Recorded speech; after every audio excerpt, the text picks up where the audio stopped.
નમો અરિહંતાણમ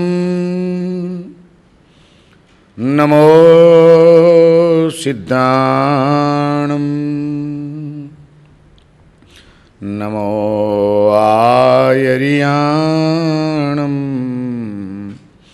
નમો વજ્જાયાણમ નમો લોય સવ્વસાહુણમ એસો પંચનમુક્કારો સવ્વપાવપણાસણો મંગલાણં ચ સવ્વેસિં પઢમં હવૈ મંગલમ. ઓંકારં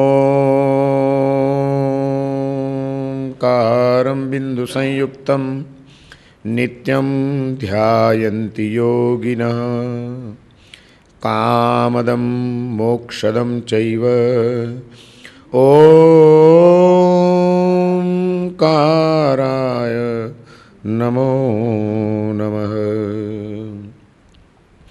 અજ્ઞાનતિમિરાંધાનાં જ્ઞાનાંજનશલાકયા નેત્રముન્મીલિतं येन તસ્મૈ શ્રી ગુરવે નમઃ.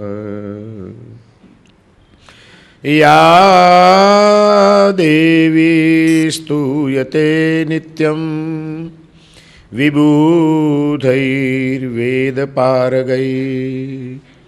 सा मे भवतु जिह्वाग्रे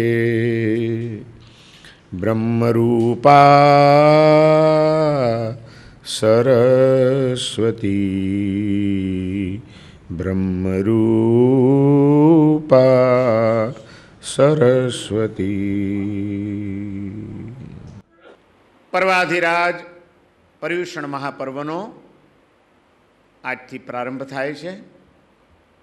આ પર્વાધિરાજનો મહિમા ગાતા આપણા જ્ઞાની પુરુષોએ એમ કહ્યું કે પર્વાણી સંતિ પ્રોક્તાની બહુની શ્રી જીનાગમે. શ્રી જીનેશ્વર ભગવંતના આગમોમાં ધર્મગ્રંથોમાં આત્માના કલ્યાણ માટે અનેક પર્વોની વાત કરવામાં આવી છે. ઘણા બધા પર્વોનું આયોજન કરવામાં આવ્યું છે. પરંતુ પર્યુષણા સમમ નાન્યત કર્મણા મર્મભેદકૃત, કર્મના મર્મને ભેદી નાખવાની શક્તિ ધરાવતું પર્યુષણ જેવું બીજું કોઈ પર્વ નથી. પર્યુષણ પર્વની અંદર એવી એક તાકાત છે કે જો શુદ્ધ સમજણ સાથે, હૃદયના ઉચ્ચ ભાવ સાથે અને આત્માના પુરુષાર્થને પ્રજ્વલિત કરીને આ પર્યુષણ પર્વની આરાધના કરવામાં આવે તો જન્મ જન્માંતરોના કર્મો અને કર્મના મર્મ એટલે કે એ કર્મને બંધાવનારા આપણા પાપ વિચારો એ બધું જ તૂટી ગયા વિના રહે. એટલું સુંદર આયોજન આપણા જ્ઞાની પુરુષોએ આ પર્વની અંદર કરીને આપણને આપ્યું છે. પ્રાચીન કાળથી જ પર્યુષણની આરાધના તો થતી જ રહી છે, પરંતુ એ આરાધનાની પદ્ધતિમાં સમયે પરિવર્તનો પણ આવતા રહ્યા છે. અત્યારની સામાન્યથી મૂર્તિપૂજક શ્વેતાંબર મૂર્તિપૂજક પરંપરામાં આ પર્યુષણ પર્વની આરાધનાનો સામાન્ય ક્રમ એવો રહ્યો છે કે જીન પૂજા, સામાયિક પ્રતિક્રમણ આદિ ધર્મક્રિયા અને તપશ્ચર્યાની સાથે સાથે પર્યુષણના પહેલા 3 દિવસની અંદર અષ્ટાંગિકાના પ્રવચનોનું વાંચન કરવામાં આવે અને પછીના 5 દિવસમાં કલ્પસૂત્રનું વાંચન કરવામાં આવે. આ એક આપણી પ્રણાલિકા રહી છે અત્યારે. પણ આ પ્રણાલિકા ત્રિકાલા બાધિત પ્રણાલિકા નથી. આપણે પણ છેલ્લા ઘણા વર્ષોથી તિથલમાં પર્યુષણ પર્વની આરાધના કરીએ છીએ.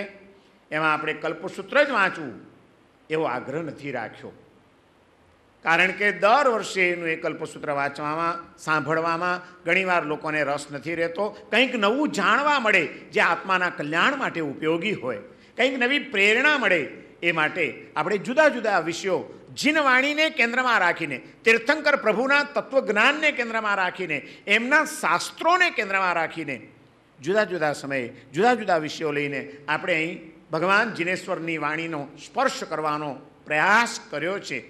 એવો જ એક અભિનવ પ્રયાસ આ વખતના પર્યુષણ પર્વમાં પણ આપણે કરવાનો અભિગમ વિચાર્યો છે. તીર્થંકર પ્રભુને કેવળ જ્ઞાન થયા પછી, સમવસણમાં બિરાજમાન થયા પછી તીર્થંકર તરીકે એમણે સૌથી પહેલું જો તત્વજ્ઞાન કંઈ આપ્યું હોય તો માત્ર 3 જ પદ દ્વારા તત્વજ્ઞાન આપ્યું છે. ત્રિપદી દ્વારા ઉપન્નેયવા, વિગમેયવા, ધુએયવા. ઉત્પત્તિ, સ્થિતિ અને લય પ્રતિક્ષણ આ દુનિયામાં ચાલી રહ્યા છે અને એના જ કારણે આખી આ વિશ્વની વ્યવસ્થા ચાલી રહી છે. ઉત્પત્તિ અને સ્થિતિ, લય, આ 3ને કેન્દ્રમાં રાખો, આખા વિશ્વનું તંત્ર ગોઠવાઈ જશે.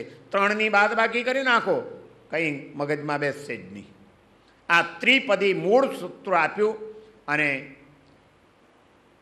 પરમાત્માના કૃપાપાત્ર જેમની ઉપર પ્રભુની કરુણા દ્રષ્ટિ પડી છે અને અંતરની અમી વૃષ્ટિ થઈ છે એવા ગણધર ભગવંતો, ગૌતમ સ્વામી, સુધર્મા સ્વામી વગેરે વિદ્વાન એમના શિષ્યોએ એ 3 પદ ઉપર એમની અકાટ્ય અને અદ્ભુત પ્રજ્ઞાના કારણે દ્વાદ સાંગીની રચના કરી. આપણું જૈન ધર્મના તત્વજ્ઞાનના મૂળભૂત ગ્રંથો જેને દ્વાદ સાંગી કહેવામાં આવે છે, જેમાંનો એક પાઠ છે 14 પૂર્વ, જેમાંનો એક પાઠ છે આજના આપણા 45 કે 32 આગમો. આ બધું તો એનો એક અંશ છે. મૂળમાં પરમાત્માની ત્રિપદી અને ગણધરોની દ્વાદ સાંગી રહેલી છે. પણ એ ગણધરોની દ્વાદ સાંગી નો અગાધ જે શ્રુત સાગર, એ શ્રુત સાગરમાંથી પછીના આચાર્ય ભગવંતોએ ક્યાંકથી કંઈક ઝરણું વહાવ્યું, ક્યાંકથી કોઈક ઝરણું નીકળ્યું, ક્યાંકથી કોઈક ઝરણું નીકળ્યું અને એ જ પ્રભુની વાણી પણ જીવો કઈ ભૂમિકાના છે, એમને કઈ રીતે સમજાશે, એમને માટે અત્યારે કયું ઉપયોગી છે એવું વિચારીને અનેક નવા ગ્રંથરૂપી ઝરણાઓ વહેતા કર્યા આપણા આચાર્ય ભગવંતોએ અને આપણી ઉપર એમણે એક મહાન કૃપા કરી. એવા જ તીર્થંકર પ્રભુના જ્ઞાન સાગરમાંથી વહી નીકળેલું મહાન જ્ઞાની આચાર્ય ભગવંત દ્વારા શબ્દબદ્ધ થયેલું એક જ્ઞાન ઝરણું લઈને આ વખતે હું આવ્યો છું તમારી પાસે. અને એમાં આપણે આ 8 દિવસ ડૂબકીઓ મારવાની છે. જેટલી ડૂબકી મરાય એટલી મારીને તાજા થવાનું છે, થાક ઉતારવાનો છે અને શક્તિ મેળવવાની છે. અને એ ઝરણું છે પંચસૂત્રમાંનું પહેલું સૂત્ર કે જેનું નામ છે પાપ પ્રતિઘાત ગુણ બીજાધાન સૂત્ર. આજથી સદીઓ પૂર્વે, ચોક્કસ સમય જેનો મળતો જ નથી, પણ સદીઓ પૂર્વે કોઈક મહાન જ્ઞાની આચાર્ય ભગવંતે આપણી ઉપર અપાર કરુણા કરીને આખડી કાળના જીવો ઉપર આ પંચસૂત્ર ગ્રંથની રચના કરી છે. એનો કોઈ ગ્રંથકાર તરીકેનું નામ ઉપલબ્ધ નથી. એટલા માટે એમ કહેવાય છે કે ચિરંતનાચાર્ય વિરચિતમ પંચસૂત્રમ. ચિરંતન આચાર્ય, ચિરંતન એટલે પ્રાચીન, આપણે કહીએ ને ચિરંજીવી, લાંબો ટાઈમ જીવનારા, અને આ ચિરંતન એટલે ભૂતકાળ થઈ ગયો. હજારો સદીઓ પહેલાં, સેંકડો વર્ષો પહેલાં થઈ ગયેલા કોઈક મહાન આચાર્ય, ચિરંતન આચાર્ય, એમના દ્વારા રચાયેલું છે પંચસૂત્ર. 5 સૂત્ર છે, 5 ચેપ્ટરમાં આખો ગ્રંથ વહેંચાયેલો છે. પણ એની પ્રાચીનતા અને એની મહત્તા આપણને એના ઉપરથી સમજાય છે કે આ જૈન ધર્મના એક ગગનાંગણની અંદર તેજસ્વી તારલા તરીકે ચમકતા રહેલા અને ચમકી ગયેલા મહાન આચાર્ય ભગવંત, જેમણે 1444 ગ્રંથ રત્નોની રચના કરીને આપણી ઉપર મહાન ઉપકાર કર્યો છે.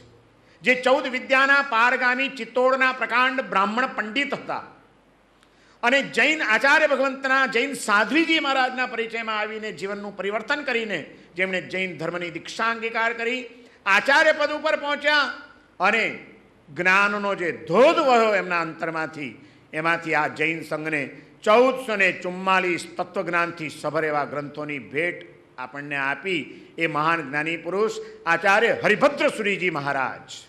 એ હરિભદ્રસુરી મહારાજે આ પંચસૂત્ર ગ્રંથની ઉપર વિવેચન લખ્યું છે. એટલે એના કરતાં પ્રાચીન સાબિત થઈ ગયો ગ્રંથ.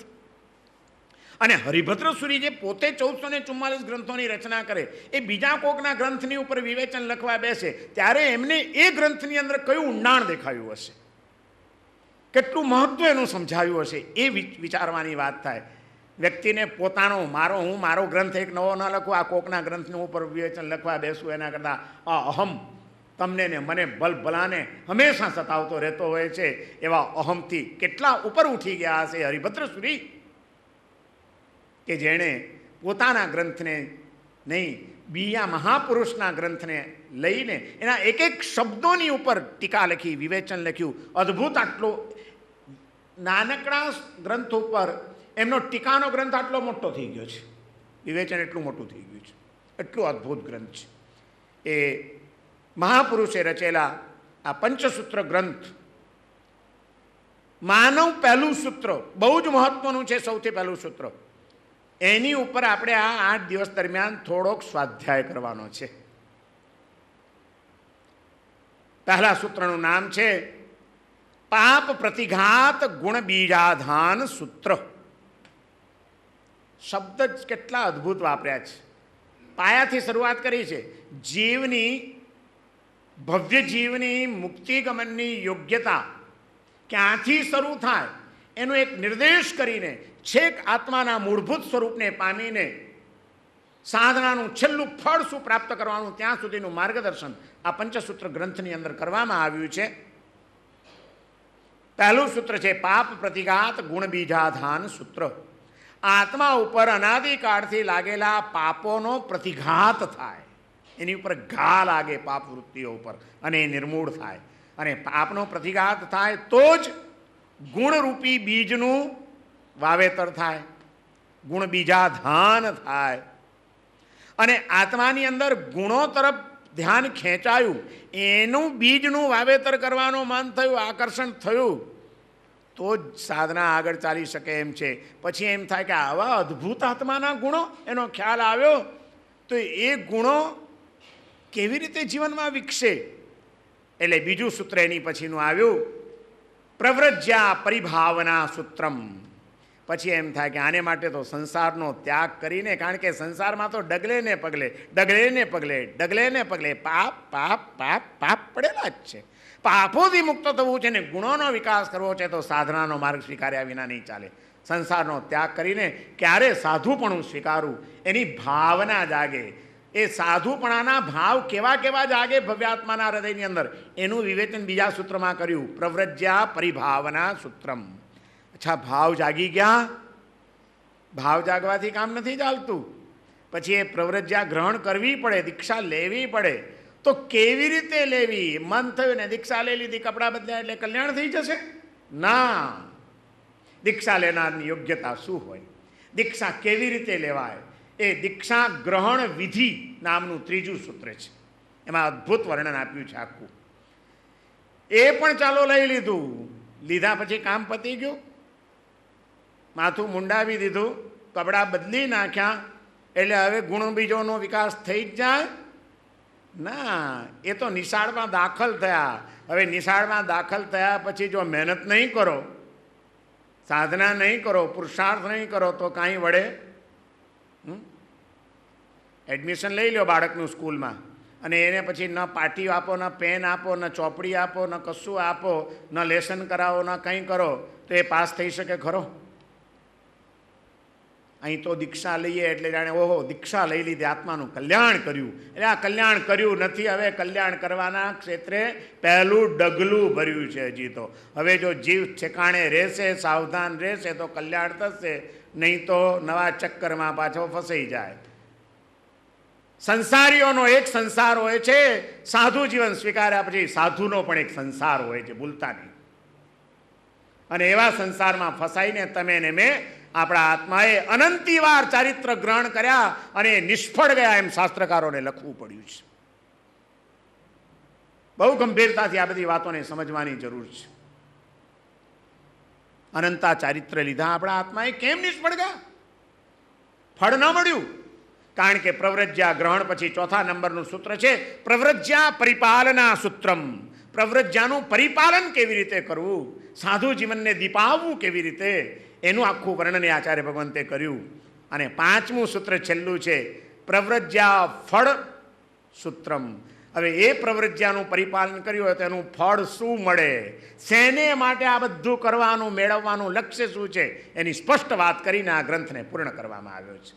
આવા 5 અદ્ભુત સૂત્રોથી મઢેલું આ ગ્રંથ, એ ગ્રંથનો આખો સ્વાધ્યાય કરવા માટે તો 4 મહિનાનું ચોમાસું જોઈએ, 8 દિવસમાં ના ચાલે.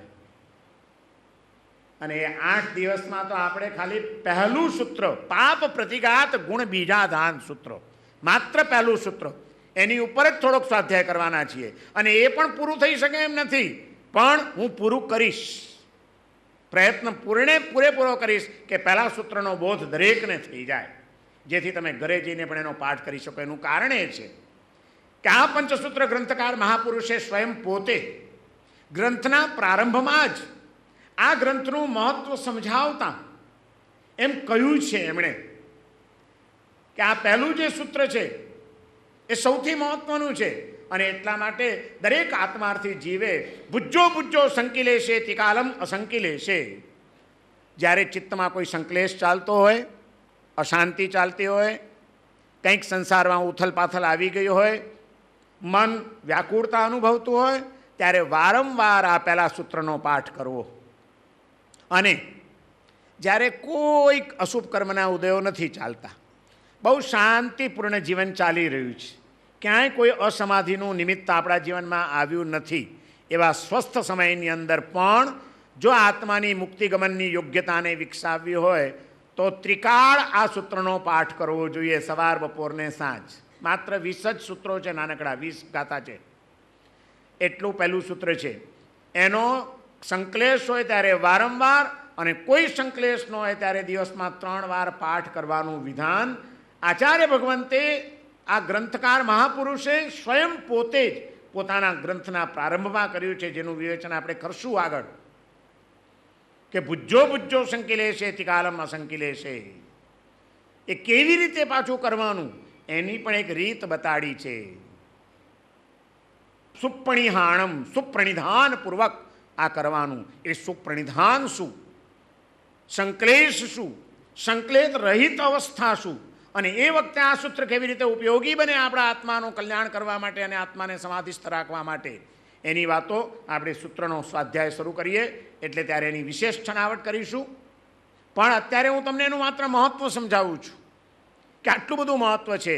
અને એટલે જ આજે એવા સેંકડો સાધુ સાધ્વીજી ભગવંતો છે આપણા સંઘની અંદર કે જેઓ આ પ્રથમ પંચસૂત્રનો રોજ પાઠ કરે છે. એવા ઘણા બધા શ્રાવકો પણ છે કે જે આ મહત્ત્વ આવી રીતે કોઈક જ્ઞાની ભગવંતો પાસેથી સમજ્યા પછી રોજ એનો પાઠ કરે છે. બહુ જ મહત્ત્વનું સૂત્ર. અને એનો પાઠ કરનારાઓએ મને અનેક વાર એવા પણ મળ્યા છે, મને કે મારા સાહેબ એટલી બધી ઘેરી અસર પાડી છે આ પાઠે, 6 મહિના થયા આ પાઠ કરતાં કરતાં અને જીવનમાં પરિવર્તન આવવા લાગ્યું છે. આખું સૂત્ર જ્યારે તમે સાંભળશો ત્યારે તમને ખ્યાલ આવશે કે કેટલી અદ્ભુત વાતો કરી છે આમાં. તો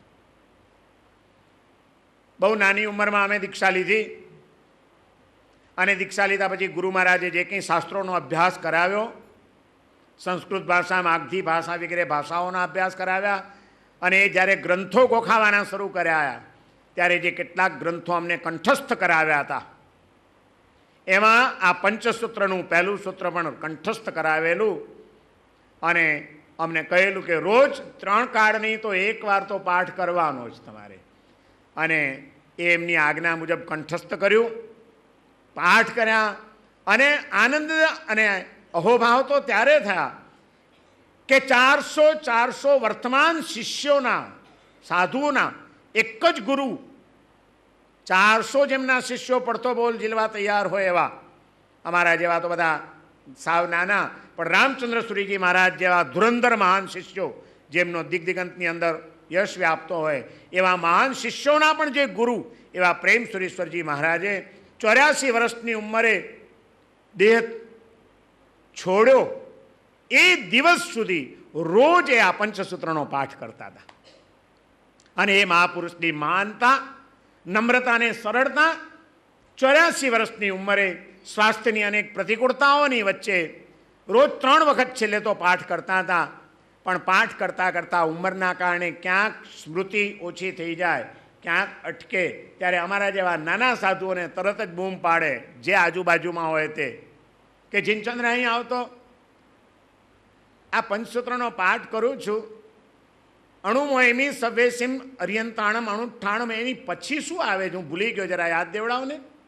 નાનામાં નાના સાધુને આટલો મહાન આચાર્ય ગુરુપદે રહીને પૂછે કે મને જરા યાદ દેવડાવો ને. એમની કઈ નમ્રતા હશે, કઈ સરળતા હશે,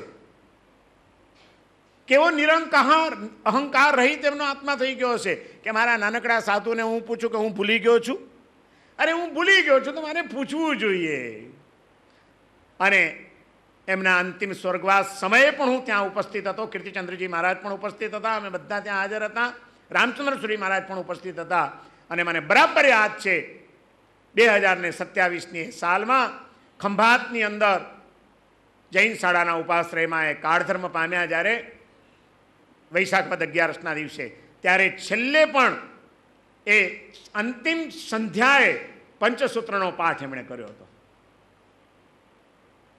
આટલું એ મહાન સૂત્ર, આવા મહાન આચાર્ય પણ જેનો રોજ 3 કાળ પાઠ કરતા હતા, એ સૂત્ર આ પર્યુષણ જેવા મહાપર્વના દિવસોમાં આપણને પ્રાપ્ત થાય સૂત્ર રૂપે, અર્થ રૂપે, અને એના રહસ્યો તમને સમજવા મળે એમ સૂચવે છે કે આપણી ઉપર ભગવાનની કોઈક અમોઘ કૃપા વરસી રહી છે. આ મંગલકારી પાર્શ્વનાથ ખરેખર આપણા જીવનનું મંગલ કરવા માટે અહીં પધાર્યા છે અને આ વર્ષે આપણને એક નવી ભેટ આપવાના છે. એ ભેટ પ્રભુની પ્રભાવના તમારા સુધી પહોંચાડવાની છે.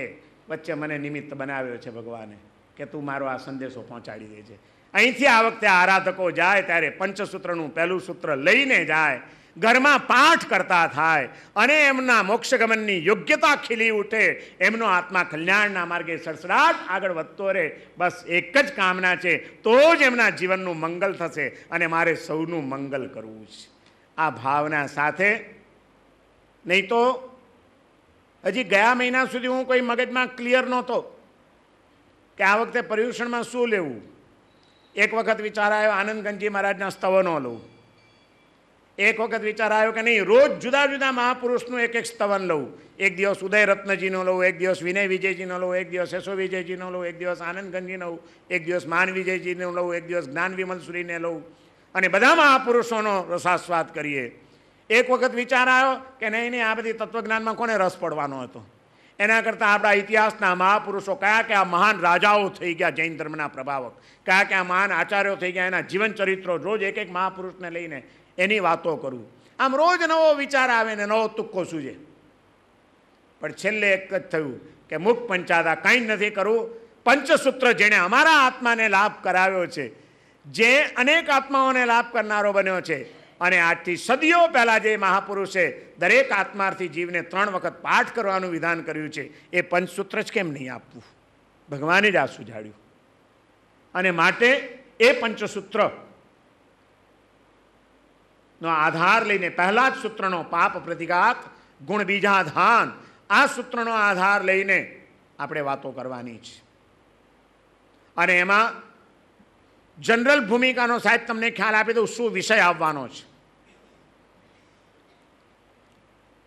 હંમેશા જે પરંપરા રહી છે પ્રાચીન આચાર્યોની એ મુજબ, સૌથી પ્રથમ કોઈ પણ આચાર્ય ગ્રંથ રચના કરે એટલે નમસ્કાર કરીને મંગલાચરણ કરે. અહીં પણ પંચસૂત્ર ગ્રંથકારે પહેલા જ સૂત્રની અંદર વિતરાગ પ્રભુને નમસ્કાર કર્યો છે. એમના વિશેષણો આપ્યા છે જેનું આપણે વિવેચન કરીશું. અને નમસ્કાર કર્યા પછી તરત જ કહે છે કે જે નમસ્કાર કરો વિતરાગ સર્વજ્ઞ પ્રભુને નમસ્કાર કરો, એ ભગવાને આ પ્રમાણે કહ્યું છે. પોતાને હવે ખસી ગયા પોતે તરત જ બાજુ પર. પોતે ખાલી નમસ્કાર કરીને એમ કહી દીધું કે હું એમનો મેસેન્જર છું, એમણે આમ કહ્યું છે. સાચો જ્ઞાની પુરુષે જે પોતાની ન હલાવે, મહાપુરુષોના ઉપકારોને યાદ કરીને હું એનો મેસેન્જર છું એમ કહીને આગળ ચાલે, ત્યારે સમજવું જોઈએ કે કંઈક જ્ઞાન પરિણમ્યું છે ને પચ્યું છે. હું આમ કહું છું, હું આમ કહું છું, મેં તમને સમજાવ્યું ને, અરે મેં એટલો બધો શાસ્ત્રોનો અભ્યાસ કરીને આ નિચોડ તારવ્યો છે. એમ જે દિવસે અહંકાર આવે એ દિવસે જ્ઞાન વિદાય થવા લાગે. સાચું.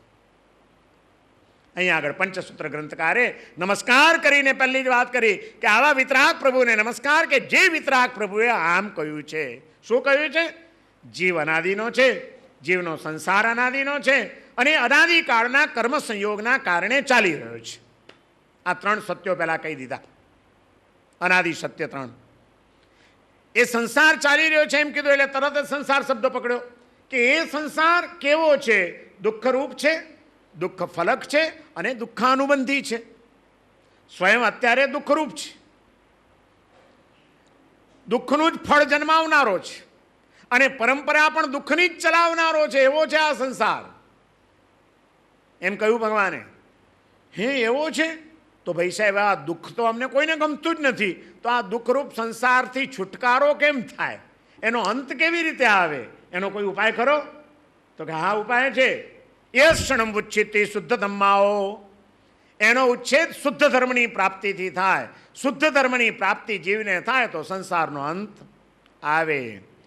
હે તો પણ શુદ્ધ ધર્મની પ્રાપ્તિ જીવને કેમ થાય? આ તો આજે વળી પહેલી વાર સાંભળ્યું કે ધર્મ પણ વળી બે જાતનો હોય, શુદ્ધ ધર્મ અને અશુદ્ધ પણ ધર્મ હોય. આ વળી નવી એક વાત જ્ઞાની પુરુષે કરી કે હા, ધર્મ પણ અશુદ્ધ હોઈ શકે, પણ શુદ્ધ ધર્મની પ્રાપ્તિ મુશ્કેલ છે. તો એ શુદ્ધ ધર્મની પ્રાપ્તિ કેવી રીતે થાય? તો પછી કે જે સંસારનો અંત આણે, તો કે શુદ્ધ ધમ્મ સંપત્તિ પાવકમ્મ વિગમાઓ, આ આત્મા ઉપરથી પાપ કર્મનો ભાર હળવો થાય. અનાદિકાળથી જન્મ મરણ જન્મ મરણ જન્મ મરણ કરતા કરતા કરતા કરતા અકામ નિર્જરા કરતા કરતા કરતા કરતા કેટલા કર્મો ખપી જાય, પાપો ઓછા થાય, ત્યારે જ જીવને શુદ્ધ ધર્મની પ્રાપ્તિ થાય છે. તો કે આ પાપ કર્મનો ભાર હળવો કેવી રીતે થાય? એનો કોઈ રસ્તો કરો? અમારે તો શુદ્ધ ધર્મની પ્રાપ્તિ જોઈએ છે. તો કે હા, એનો એ રસ્તો છે. વળી પાછો પ્રશ્ન કર્યો કે શુદ્ધ ધમ્મ સંપત્તિ પાવકમ્મ વિગમાઓ, પાવકમ્મ વિગમો તહા ભવત્તાય ભાવાઓ, જીવનું તથા ભવ્યત્વ પરિપાક થઈ જાય. તથા ભવ્યત્વ એટલે મુક્તિ ગમનની સહજ યોગ્યતા. વિવેચન હું પછી કરવાનો છું, એ સૂત્ર આવશે ત્યારે. એ જ્યારે યોગ્યતા પરિપક્વ થાય ત્યારે જ પાપ કર્મનો ભાર હળવો થાય. પાપ કર્મનો ભાર હળવો થાય ત્યારે જ શુદ્ધ ધર્મની પ્રાપ્તિ થાય. શુદ્ધ ધર્મની પ્રાપ્તિ થાય ત્યારે જ સંસારનો અંત આવે. તો કે હવે ભાઈ સાહેબ, તો પછી એ રસ્તો એ બતાડી દો ને કે આ તથા ભવ્યત્વને પકવવું કેવી રીતે? કાચી કેરી તો હાડી ખવાતી નથી, દાંત અંબાઈ જાય છે. પાકવા નાખવી પડે છે ઘાસમાં. એમાં આત્માના ભવ્યત્વને પકવવું હોય તો એને કયા ઘાસમાં ઘુસાડવું? શું કરીએ તો આત્માની ભવ્યતા પાકે, મોક્ષગમનની યોગ્યતાનો પરિપાક થાય? એને માટેનો ઉપાય શું? કેવી રીતે થઈ શકે? કોઈ રસ્તો છે? તો કે હા છે ને. એને માટે પછી ત્રણ રસ્તા બતાડ્યા. તત્સપુણ વિવાગ સાહણાણી, એને પકવવાના સાધનો છે. ચૌસરણ ગમણમ, દુક્કડ ગરિયા, સુકડાણા સેવણમ. ચતુસરણ ગમન, અર્યંત સિદ્ધ સાધુ અને કેવલી ભગવંતોએ પ્રરૂપેલો ધર્મ, એ ચારનું ભાવથી રોજ શરણાગતિ સ્વીકારવી તથા આત્માની મુક્તિ ગમનની યોગ્યતા પાકે. જીવને એમ લાગે કે હું અશરણ છું અને મારે કોઈકના શરણની જરૂર છે, અને એમાં જ્યારે એને શરણભૂત આ તત્વો સમજાય, એનું અદ્ભુત સ્વરૂપ સમજાય અને અનન્ય ભાવથી એની શરણાગતિ આત્મા સ્વીકારી લે. ખાલી અર્યંતે શરણમ પહોંચામી, સિદ્ધે શરણમ પહોંચામી બોલી જવાથી નહીં. મારા સાહેબ મંગલિક સંભળાવો ને એટલે અમે રેકર્ડ વગાડી દઈએ, ભાવ હોય કે ન હોય અમારું મગજ ક્યાંય ચાલતું હોય, અમે માંગલિક બોલી દઈએ, તમારું મગજ ક્યાંય ચાલતું હોય તમે સાંભળી લો, અને એમાં ચત્તારી શરણમ પવજામી થઈ જાય. શરણે જતો નથી આત્મા તમારો કે મારો કોઈનો. ભાવથી શરણાગતિ, સુપણિયાણમ, પ્રણિધાનપૂર્વક. અદ્ભુત વિશેષણ આપ્યું છે. પ્રણિધાનપૂર્વક આ ચતુશરણ ગમન કરવાનું. અને બીજો ઉપાય, જન્મ જન્માંતરમાં આપણા જીવાત્માએ કરેલા જાણ્યા જાણે થઈ ગયેલા જે કોઈ દુષ્કૃત્યો હોય, જે કોઈ પાપાચરણો હોય, એનો પશ્ચાતાપ કરવાનો હૃદયના ઊંડાણથી અને એની ગરહા કરવાની. અને ત્રીજો ઉપાય છે કે આપણા જીવે ક્યારેક કોઈક હૃદયનો શુભ ભાવ જાગવાથી કોઈક સત્કાર્ય કર્યું, અને આપણે તો બહુ ઓછા સત્કાર્યો કરીએ, પણ આખા વિશ્વની અંદર કેટલા જીવાત્માઓ, માત્ર મનુષ્યો જ નહીં, મનુષ્યો, દેવો, દાનવો, જ્યાં ક્યાંય જે કોઈ આત્મા જે કંઈ સત્કાર્ય નાના મોટા કરતા હોય એ બધાના સત્કાર્યની હૃદયથી અનુમોદના કરવી. આ 3 કામ કરો, ચતુષ્રણ ગમન, દુષ્કૃત ગરહા અને સુકૃતની અનુમોદના, તો તમારું મોક્ષ ગમનની તમારી જે યોગ્યતા છે મુક્તિ ગમનની તથા ભવ્યત્વ એ પાકી જાય. બસ આ 3 સાધન બતાડ્યા અને પછી આખું પહેલું સૂત્ર આ 3ના વિવેચનમાં પૂરું કરે છે કે 4ના શરણ એટલે શું અને એક એકની કઈ કઈ વિશેષતા, અર્યંત કેવા, સિદ્ધ કેવા, સાધુ કેવા, ધર્મ કેવો, શા માટે શરણ સ્વીકારવા યોગ્ય છે અને એ શરણ કેવી રીતે સ્વીકારવું એનું વિવેચન. પછી દુષ્કૃત, તો આપણા જીવે જન્મ જન્માંતરમાં કેવા કેવા દુષ્કૃત્યો કર્યા હશે, આપણને કલ્પના નહીં હોય એવી બધી વાતો આવશે એમાં કે આવું આવું આવું આવું આવું આવું આવું આવું આવું આવું મેં કર્યું, ઓહો મને ખબર પણ નથી, હશે મારા બધા દુષ્કૃત્યો મિથ્યા થઈ જાઓ, મારે એના ભારમાંથી અડવા થઈ જવું છે, હું હવે મુક્તિનું લક્ષ્ય સાથે આગળ વધી રહ્યો છું, ક્યારે મારું તથા ભવ્યત્વ પાકે અને ક્યારે મારા આત્માને શુદ્ધ ધર્મની પ્રાપ્તિ થાય એ માટે બસ આ ગરહા એ મારું સાધન બની રહો. અને પછી એક એકની અનુમોદના, વિશ્વમાં કેવા કેવા સત્કાર્યો ચાલી રહ્યા છે, શું અદ્ભુત સત્કાર્યો અનેક જીવો કરી રહ્યા છે, એ બધાની હૃદયથી અનુમોદના. એ કોની કોની અનુમોદના કરવાની એનું આખું લાંબુ લિસ્ટ આપ્યું છે, કોની કોની ગ્રહ કરવાની એનું આખું લાંબુ લિસ્ટ આપ્યું છે. અને એ આ 3 ચીજ શરણગમન, દુષ્કૃત ગ્રહ અને સુકૃત અનુમોદના, જ્યારે ચિત્તમાં સંકલેશ હોય ત્યારે વારંવાર કરવું અને કોઈ સંકલેશ ન હોય તો 3 વાર કરો તો તમારું તથા ભવ્યત્વ પરિપક્વ થયા વિના રહે નહીં. તમને મોક્ષગમનની યોગ્યતા ખીલી ગઈ એટલે શું થશે? પાપ કર્મનો ભાર હળવો થશે, પાપ કર્મનો ભાર હળવો થશે એટલે શુદ્ધ ધર્મની પ્રાપ્તિ થશે, શુદ્ધ ધર્મની પ્રાપ્તિ થશે એટલે દુઃખરૂપ, દુઃખમય અને દુઃખાનુબંધી એવા સંસારથી છુટકારો. બસ આ વિષય છે. આપણે આ દિવસોમાં જે સ્વાધ્યાય કરવાનો છે એની આઉટલાઈન મેં તમને આપી દીધી કે આ આઉટલાઈનને પકડીને આપણે ચાલવાનું છે. આ દિવસોમાં આ 3 કામ કરવાના છે. સતત હૃદયની અંદર એ ભાવો રમતા રહે, રમતા રહે, રમતા રહે અને એક એક આપણા બધા એ દુષ્કાર્યોનો પશ્ચાતાપ ચાલતો રહે. ક્યારેક કોઈ ક્ષણે સત્કાર્યોની અનુમોદનાઓ ચાલતી રહે અને કંઈ ન હોય ત્યારે બંને મેળવવાની શક્તિ ભગવાન પાસેથી મળી એમ છે. માટે પરમાત્માની શરણાગતિ ચાલતી રહે હૃદયની અંદર તો કલ્યાણ થઈ ગયા વિના રહે નહીં.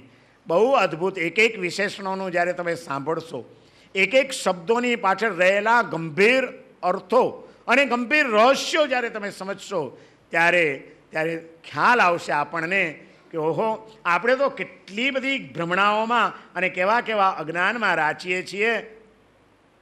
ખરેખર તો કંઈક ભગવાનનો ધર્મ જુદો જ છે.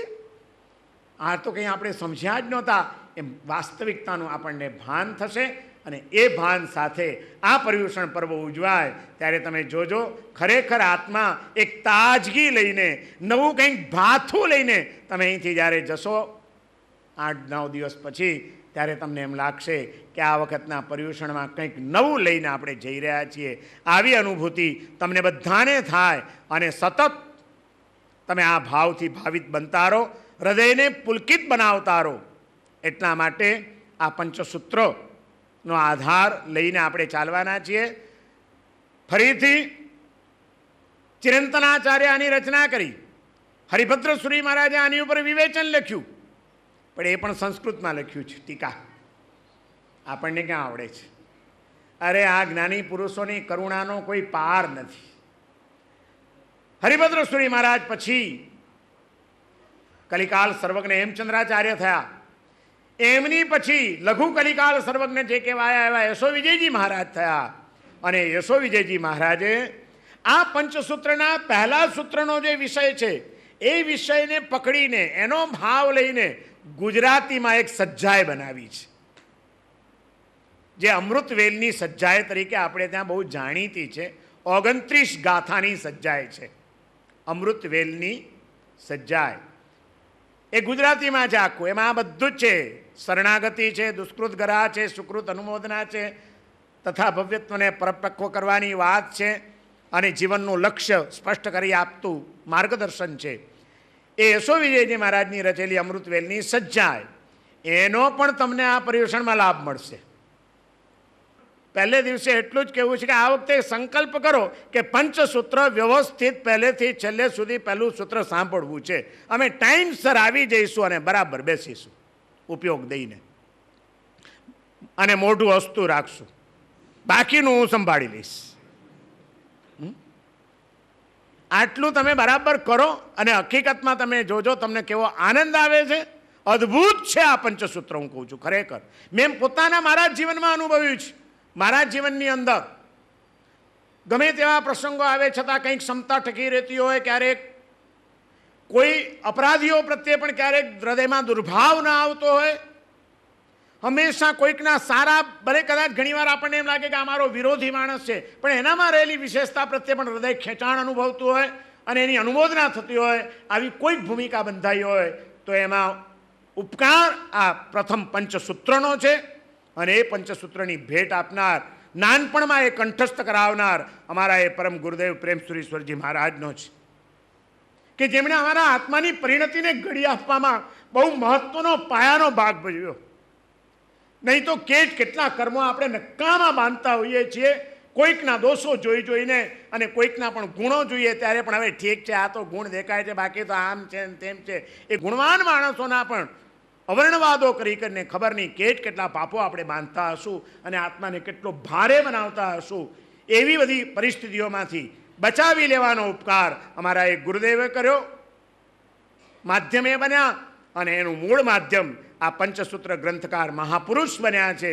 એવા મહાપુરુષને વંદના કરીને આજે આપણે પંચસૂત્રનો સ્વાધ્યાય શરૂ કરવાના છીએ. એક એક સૂત્રનો એ સ્વાધ્યાય શરૂ કરીએ. પણ હું માત્ર બોલી જાઉં ને તમે સાંભળી જાઓ તો મજા નહીં આવે. એટલા માટે એક સૂત્ર એનો ગુજરાતી ભાવાનુવાદ, બીજું સૂત્ર એનો ગુજરાતી ભાવાનુવાદ, ત્રીજું સૂત્ર એનો ભાવાનુવાદ, એ રીતે આખો છપાવીને તૈયાર કર્યો છે. અને પાછળ અમૃતવેલની સજ્જાય 29 ગાથાની એ બધું મૂકીને નાનકડી એક બુકલેટ ખાસ આ વખતના પર્યુષણ પર્વ પ્રસંગે પહેલે દિવસે આ સંસ્થાના ટ્રસ્ટીઓ તમને પ્રભાવના આપવાના છે. તમે બધા ખૂબ ભાવથી આ સાંભળવાનો સંકલ્પ કરજો. માત્ર સાંભળવાનો નહીં, ઘરે જઈને એનો પાઠ અમારે કરવો છે. એક 6 મહિનાનો અથવા તો આવતા પર્યુષણ સુધીનો સંકલ્પ કરજો. પછી તમારો અનુભવ મને કહેજો. તમને આનંદ ના આવે, તમારી આત્મપરિણતિમાં ફરક ન લાગે તો હું કબૂલ કરીશ કે હું ખોટો હતો. પણ મને ખબર છે કે મારે એવું નહીં જ કહેવું પડે. એટલી તાકાત આ સૂત્રની અંદર છે. અને એ સૂત્રના રચયિતા મહાન આચાર્ય ભગવંતની કરુણા ભાવનામાં રહેલી છે અને એના મૂળ તરીકે તીર્થંકર પ્રભુની વાણીમાં રહેલી છે. એ તીર્થંકર પ્રભુની વાણી જીનવાણીની જ્ઞાન ગંગા વહેવાની છે. એમાં ડૂબકી મારવા માટે તમને આ શ્રુત ભક્તિની પ્રભાવના કરવામાં આવે છે. પહેલાં બધાને ચોપડી અહીંયા આગળ વેચાઈ જાય, ત્યાર પછી આપણે ગ્રંથ વાંચનનો પ્રારંભ કરીશું. પંચસૂત્રનું પ્રથમ સૂત્ર પાપ પ્રતિઘાત ગુણ બીજાધાન સૂત્ર. એનું મૂળ સૂત્ર અને ગુજરાતી ભાવાનુવાદ સાથેની આ પુસ્તિકાના આધારે આપણે સ્વાધ્યાય શરૂ કરવાનો છે. પણ એ સ્વાધ્યાય શરૂ કરતા પહેલાં જેમણે આપણી ઉપર આવો મહાન ઉપકાર કર્યો છે એ મહાપુરુષોને આપણે નમસ્કાર કરીશું. પંચસૂત્રના રચયિતા મહાન જ્ઞાની ચિરંતનાચાર્ય એ આચાર્ય ભગવંતના ચરણોમાં આપણા કોટી કોટી વંદન. આવા મહાન અદ્ભુત ગ્રંથરત્નનું સુંદર વિસ્તૃત વિવેચન લખીને આપણી ઉપર જેમણે મહાન ઉપકાર કર્યો આ ગ્રંથનો બોધ થવા માટે, એવા 1444 ગ્રંથોના રચયિતા આચાર્ય ભગવંત હરિભદ્ર સુરીશ્વરજી મહારાજના ચરણોમાં પણ કોટી કોટી વંદન.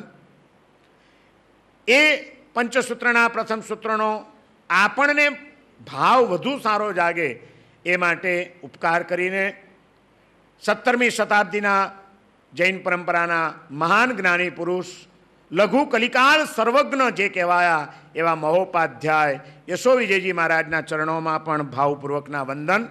અને આ બધા જ મહાપુરુષોની ભેટ આપણને થઈ, મને માધ્યમ બનાવીને તમારા સુધી આ બધાને પહોંચાડવાનો જેમનો ઉપકાર છે એ અમારા દીક્ષાદાતા, શિક્ષાદાતા, પરમ ઉપકારી ગુરુદેવ પ્રેમ સુરીશ્વરજી મહારાજના ચરણોમાં ભાવપૂર્વકના વંદન. આ બધા મહાપુરુષોની કૃપા આપણી ઉપર થાય અને આ ગ્રંથના એક એક શબ્દોની પાછળ રહેલા રહસ્યો આપણા આત્માને સ્પર્શે, આપણે એનાથી ભાવિત થઈએ અને આપણી દ્રષ્ટિ પ્રભુ જિનેશ્વર દેવના તત્વજ્ઞાનથી સભર બનીને આપણા આત્મકલ્યાણને સ્પષ્ટ આપણા માર્ગને કરી દે એવી મંગલકારી પાર્શ્વનાથ પ્રભુના ચરણોમાં પ્રાર્થના સાથે આ ગ્રંથનો પ્રારંભ કરીએ છીએ. એનું પહેલું સૂત્ર છે જેમાં વિતરાગ પ્રભુને નમસ્કાર કરવામાં આવેલા છે. નમો વીયરાગાણમ સવન્નુણમ દેવિંદ પૂયાણમ જઠ્ય વત્થુવાયણમ તેલુક્ક ગુરુણમ અરુહંતાણમ ભગવંતાણમ. વીતરાગ સર્વજ્ઞ દેવેન્દ્રોથી પૂજાયેલા વસ્તુ સ્વરૂપને સત્ય સ્વરૂપે કહેનારા ત્રણ લોકના ગુરુ અરિયંત ભગવંતોને મારા નમસ્કાર થાવ. આ પ્રથમ સૂત્રમાં પ્રાચીન પરંપરાનું એક અનુસરણ કરવામાં આવ્યું છે. આપણી આ એક પ્રણાલિકા રહી છે. કોઈ પણ જ્ઞાની પુરુષ ગ્રંથની રચના કરે તો સૌથી પહેલા શેને માટે કરે છે? ગ્રંથ રચના પોતાના પાંડિત્યનું પ્રદર્શન કરવા માટે? ના, જગતના જીવોનું કલ્યાણ થાય એવી કરુણા ભાવનાથી જ ગ્રંથની રચના મહાપુરુષો કરતા હોય છે. જગતના સર્વ જીવોનું કલ્યાણ કરવું છે એ બહુ મોટું વિકટ કાર્ય છે અને આવું મહાન શુભ કાર્ય કરવું હોય ત્યારે શુભ કાર્યમાં હજાર વિઘ્નો આવે. આ એક સંસારની વિષમતા છે અને વિચિત્રતા છે. માણસ ખોટા કામ કરવા જાય ને ત્યારે એને વિઘ્ન નથી આવતા, પણ સારું કામ કરવા જાઓ ત્યારે વિઘ્ન આવે. પાપ કરવા હોય ત્યારે વિઘ્ન નથી આવતા. ખરેખર ત્યાં અડચણ આવી જોઈએ માણસ અટકી જાય, પણ ત્યાં નથી આવતા. આ એક વિષમતા સંસારની. અને સારું કામ કરવા જઈએ તો કાં તબિયત બગડે, કાં કુટુંબમાં કંઈક પ્રોબ્લેમ આવી જાય, કાંઈક વ્યવહારનો કંઈક બંધન આવી જાય, કાં કંઈક ને કંઈક પણ વિઘ્ન આવે. શ્રેયાંશી બહુ વિજ્ઞાની એમ કીધું છે આપણે ત્યાં શાસ્ત્રોમાં કે શુભ કાર્યમાં હજાર વિઘ્ન આવે. અને આ વિઘ્નો ના આવે. આ એક શુભ કાર્ય કરવું છે, જગતને સાચી સમજણ આપવી છે, એના આત્મકલ્યાણના માર્ગને સ્પષ્ટ કરવો છે, સૌને દોડતા કરવા છે ભવ્યત્વના માર્ગે. આવી એક કરુણાપૂર્ણ ભાવનાથી ગ્રંથની રચના કરવી છે તો વિઘ્ન કોઈ ના આવે એ માટે મંગલાચરણ કરવું જોઈએ. સારા કામમાં વિઘ્ન ના આવે એટલા માટે માણસ મંગલ કરે. આપણે ત્યાં મંગલ પણ બે પ્રકારના શાસ્ત્રોમાં કીધા છે, દ્રવ્ય મંગલ અને ભાવ મંગલ. દ્રવ્ય મંગલ શું? તો કે માણસ સુકન જોઈને નીકળે કે ભાઈ સામેથી ગાય આવે છે, ચલો જાઓ. પણિયારી લઈને કોઈ સૌભાગ્યવંતી સ્ત્રી આવે છે, ચાલો સારું સુકન છે, કામ પતે થશે. કંઈ ન હોય તો કહે છે કે દહીં, ચમચી દહીં ખાઈને જાઓ, મોઢામાં ગોળની ગાંગડી મૂકીને જાઓ. આ બધા દ્રવ્ય મંગલ છે. પણ દ્રવ્ય મંગલની અસર કરતાં ભાવ મંગલ ઘણું પ્રભાવશાળી છે. અને એમાં ભાવ મંગલમાં પણ શ્રેષ્ઠ મંગલ કીધેલું છે. આપણા જે ઈષ્ટદેવ હોય એ પરમાત્માને ભાવપૂર્વક કરેલો નમસ્કાર એ સૌથી મોટું મંગલ છે, મંગલાચરણ છે. અને એટલા માટે આ શુભ કાર્ય કરવાનું છે જગતના જીવોના કલ્યાણનું. ચિંતનાચાર્ય અહીંયા આગળ મંગલાચરણ કરે છે. નમો વીયરાગાણમ સવન્નુણમ. નમો નમસ્કાર. નમસ્કાર એ મહામંગલ છે. બધા અમંગળોને ટાળનારો જો કોઈ હોય તત્વ તો એ નમસ્કાર છે. અને જીવનની અંદર અનેક અમંગળોને ખેંચી લાવનાર જો કોઈ હોય તો એ અહંકાર છે. અહંકારને તોડવાની તાકાત નમસ્કારમાં રહેલી છે. જ્યાં નમસ્કાર આવે ત્યાં અહંકાર ચાલ્યો જાય. નમતા શીખો. જૈન ધર્મનું પહેલું સૂત્ર જો કોઈ હોય તો તે કયું છે? નમતા શીખો. નાનામાં નાના બચ્ચાને પણ જૈન ધર્મનું બીજું કોઈ જ્ઞાન નહીં હોય, એને પણ એક વસ્તુનું જ્ઞાન હોય છે. કયું? નમો અરિયંતાણમ. નવકાર મંત્ર હોય ને, બાબો બોલતા શીખે ત્યારે પહેલું શું શીખવાડો એને? શું શીખવાડો? જીભ ખુલતી હોય ત્યારે એને પહેલું શું શીખવાડો? પહેલો શબ્દ કયો આવે એના મોઢામાંથી? પપ્પા, મમ્મી, બોલ બોલ બોલ બોલ, પપ્પા બોલો, બોલો પપ્પા. શું શીખવાડ્યું છે? શ્રાવક તરીકેના આપણા કર્તવ્યો આપણે સમજ્યા છીએ ખરા કે મારે ત્યાં જન્મ લેનાર ભાગ્યશાળી એક આત્મા આવ્યો છે, એ મારું નામ બોલતા પછી શીખે, પહેલા મારા પ્રભુનું નામ બોલતા એને આવડવું જોઈએ. એને કંઈ નહીં આવડે તો ચાલશે. નમો અર્યંતાણમ. મારે ત્યાં જન્મ લેનાર ભાગ્યશાળી આત્માને નહીં આવડે, નહીં ચાલે. બેટા બોલો નમો, નમો બોલો નમો. શું શીખવાડો? આ આપણો પાયો છે. નમો અર્યંતાણમ. અહીંથી જૈન ધર્મની શરૂઆત થાય છે. અર્યંતથી નથી, અર્યંતાણમ પછી મૂક્યું. પહેલો શબ્દ કયો મૂક્યો? નમો. નમો ત્યાંથી શરૂઆત છે જૈન ધર્મની. જે માણસ નમતા નથી શીખ્યો એ માણસ જૈન ધર્મના પગથિયા નહીં ચડી શકે. નમતા શીખો. નમ્યો એ પ્રભુને ગમ્યો. અમથી કહેવત નથી પડી. અર્યંત ઉપકારી ખરા, પણ જો આપણે નમીએ તો, નહીં તો નહીં. સિદ્ધો કલ્યાણ કરે પણ આપણે નમીએ તો. અર્યંતાણમ કેટલી વાર આવે નવકારમાં? સિદ્ધાણમ કેટલી વાર આવે? આયર્યાણમ કેટલી વાર આવે? ઉવજાયણમ કેટલી વાર આવે? બધું એક એક વખત. પણ નમો શબ્દ કેટલી વાર આવે? 5 વખત. થાપ ખાઈ ગયા. એસો પંચ નમુક્કારો. નમુક્કાર નમો આવ્યું ને પાછું 6 વખત આવે. 6 વખત નમો શબ્દ. અર્યંત 1 વખત, પણ નમો 6 વખત. નમો નમો નમો. એક જ ઠોકી ઠોકીને જ્ઞાની પુરુષોએ કીધું નમો. અક્કડ રહેતો બહુ શીખ્યો છે, અનાદિકાળથી અક્કડ દઈને હાલ્યો છે. હવે નમ, નીચો નમ. અને કુદરતે એટલા માટે આ ફોલ્ડિંગ આપ્યું બોડી. હા, બોડી ફોલ્ડિંગ આપ્યું. અહીંથી આ મણકા શું કામ મૂક્યા છે? સીધી લાકડી રાખી હોત તો નમે જ તમે. તમે વિચાર કરો કે આ બેકબોનની અંદર જે બધા મણકા ગોઠવ્યા છે, સ્પાઇનલ કોર્ડ, એને બદલે સીધું હાડકું આમ રાખી દીધું હોત તો તમે નમી શકત? હાડકું તૂટી જાત. પણ કુદરતને મંજૂર નહોતું કે માણસ અક્કડ રહે.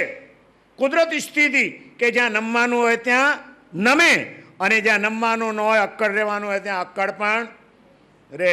એટલે આએ ફોલ્ડિંગ આપ્યું ને આએ ફોલ્ડિંગ આપ્યું. હા, અહીં માની લો કે તમે અહીં આમ સીધું રાખ્યું હતું હાડકું તો આમ કરી શકત. પણ અહીં કીધું કે જ્યાં આમ રહેવાનું હોય ત્યાં આમ રહેવાનું, જ્યાં આમ રહેવાનું હોય ત્યાં આમ રહેવાનું. બે રહેતા શીખો. જ્યાં નમવાનું નથી ત્યાં માણસ નમ્યા જ કરે છે, અને જ્યાં નમવાનું છે ત્યાં આમ ઊંચી છાતી કાઢીને ફરે છે. આ આપણી અનાદિની અવળી ટેવ છોડાવવા માટે નવકાર મંત્રમાં 5 વખત 6 વખત નમો નમો નમો નમો ઠોકીને કીધું. મંગલાચરણ અહીંથી જ થાય. એ વિના મંગલ ન થાય જીવનનું. નમ્યો નહીં એ કોઈ દિવસ મંગલ નહીં પામી શકે.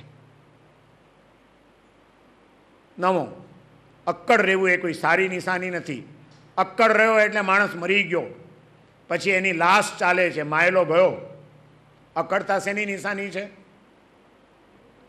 માણસ મરી જાય એટલે કેવો થઈ જાય? તમે કોઈ મરેલા માણસોને જોયા છે?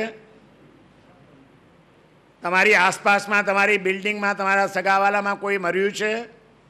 હે ભાઈ, મર્યું છે? એ માણસ ક્યાં મરશે, ક્યારે મરશે ને કઈ પોઝિશનમાં મરશે એનું કંઈ નક્કી ખરું? ગમે તેમ મરી શકે. આડો અવડો એ પડ્યો હોય ને આમ પ્રાણ ચાલ્યો જાય, પણ ખબર પડે કે આ માણસ પતી ગયો છે. એ ગમે તેમ પડ્યો હોય, સગાવાલા તમે બધા આવીને પહેલું કામ શું કરો? એને એમને એમ પડ્યો રહેવા દો? સુવડાવી દો ને સીધો. કારણ કે તમને ખબર છે કે જો 2-4 કલાક નીકળી ગયા તો પછી એ સીધો થઈ શકશે. જે માણસ જિંદગીમાં સીધો નથી થયો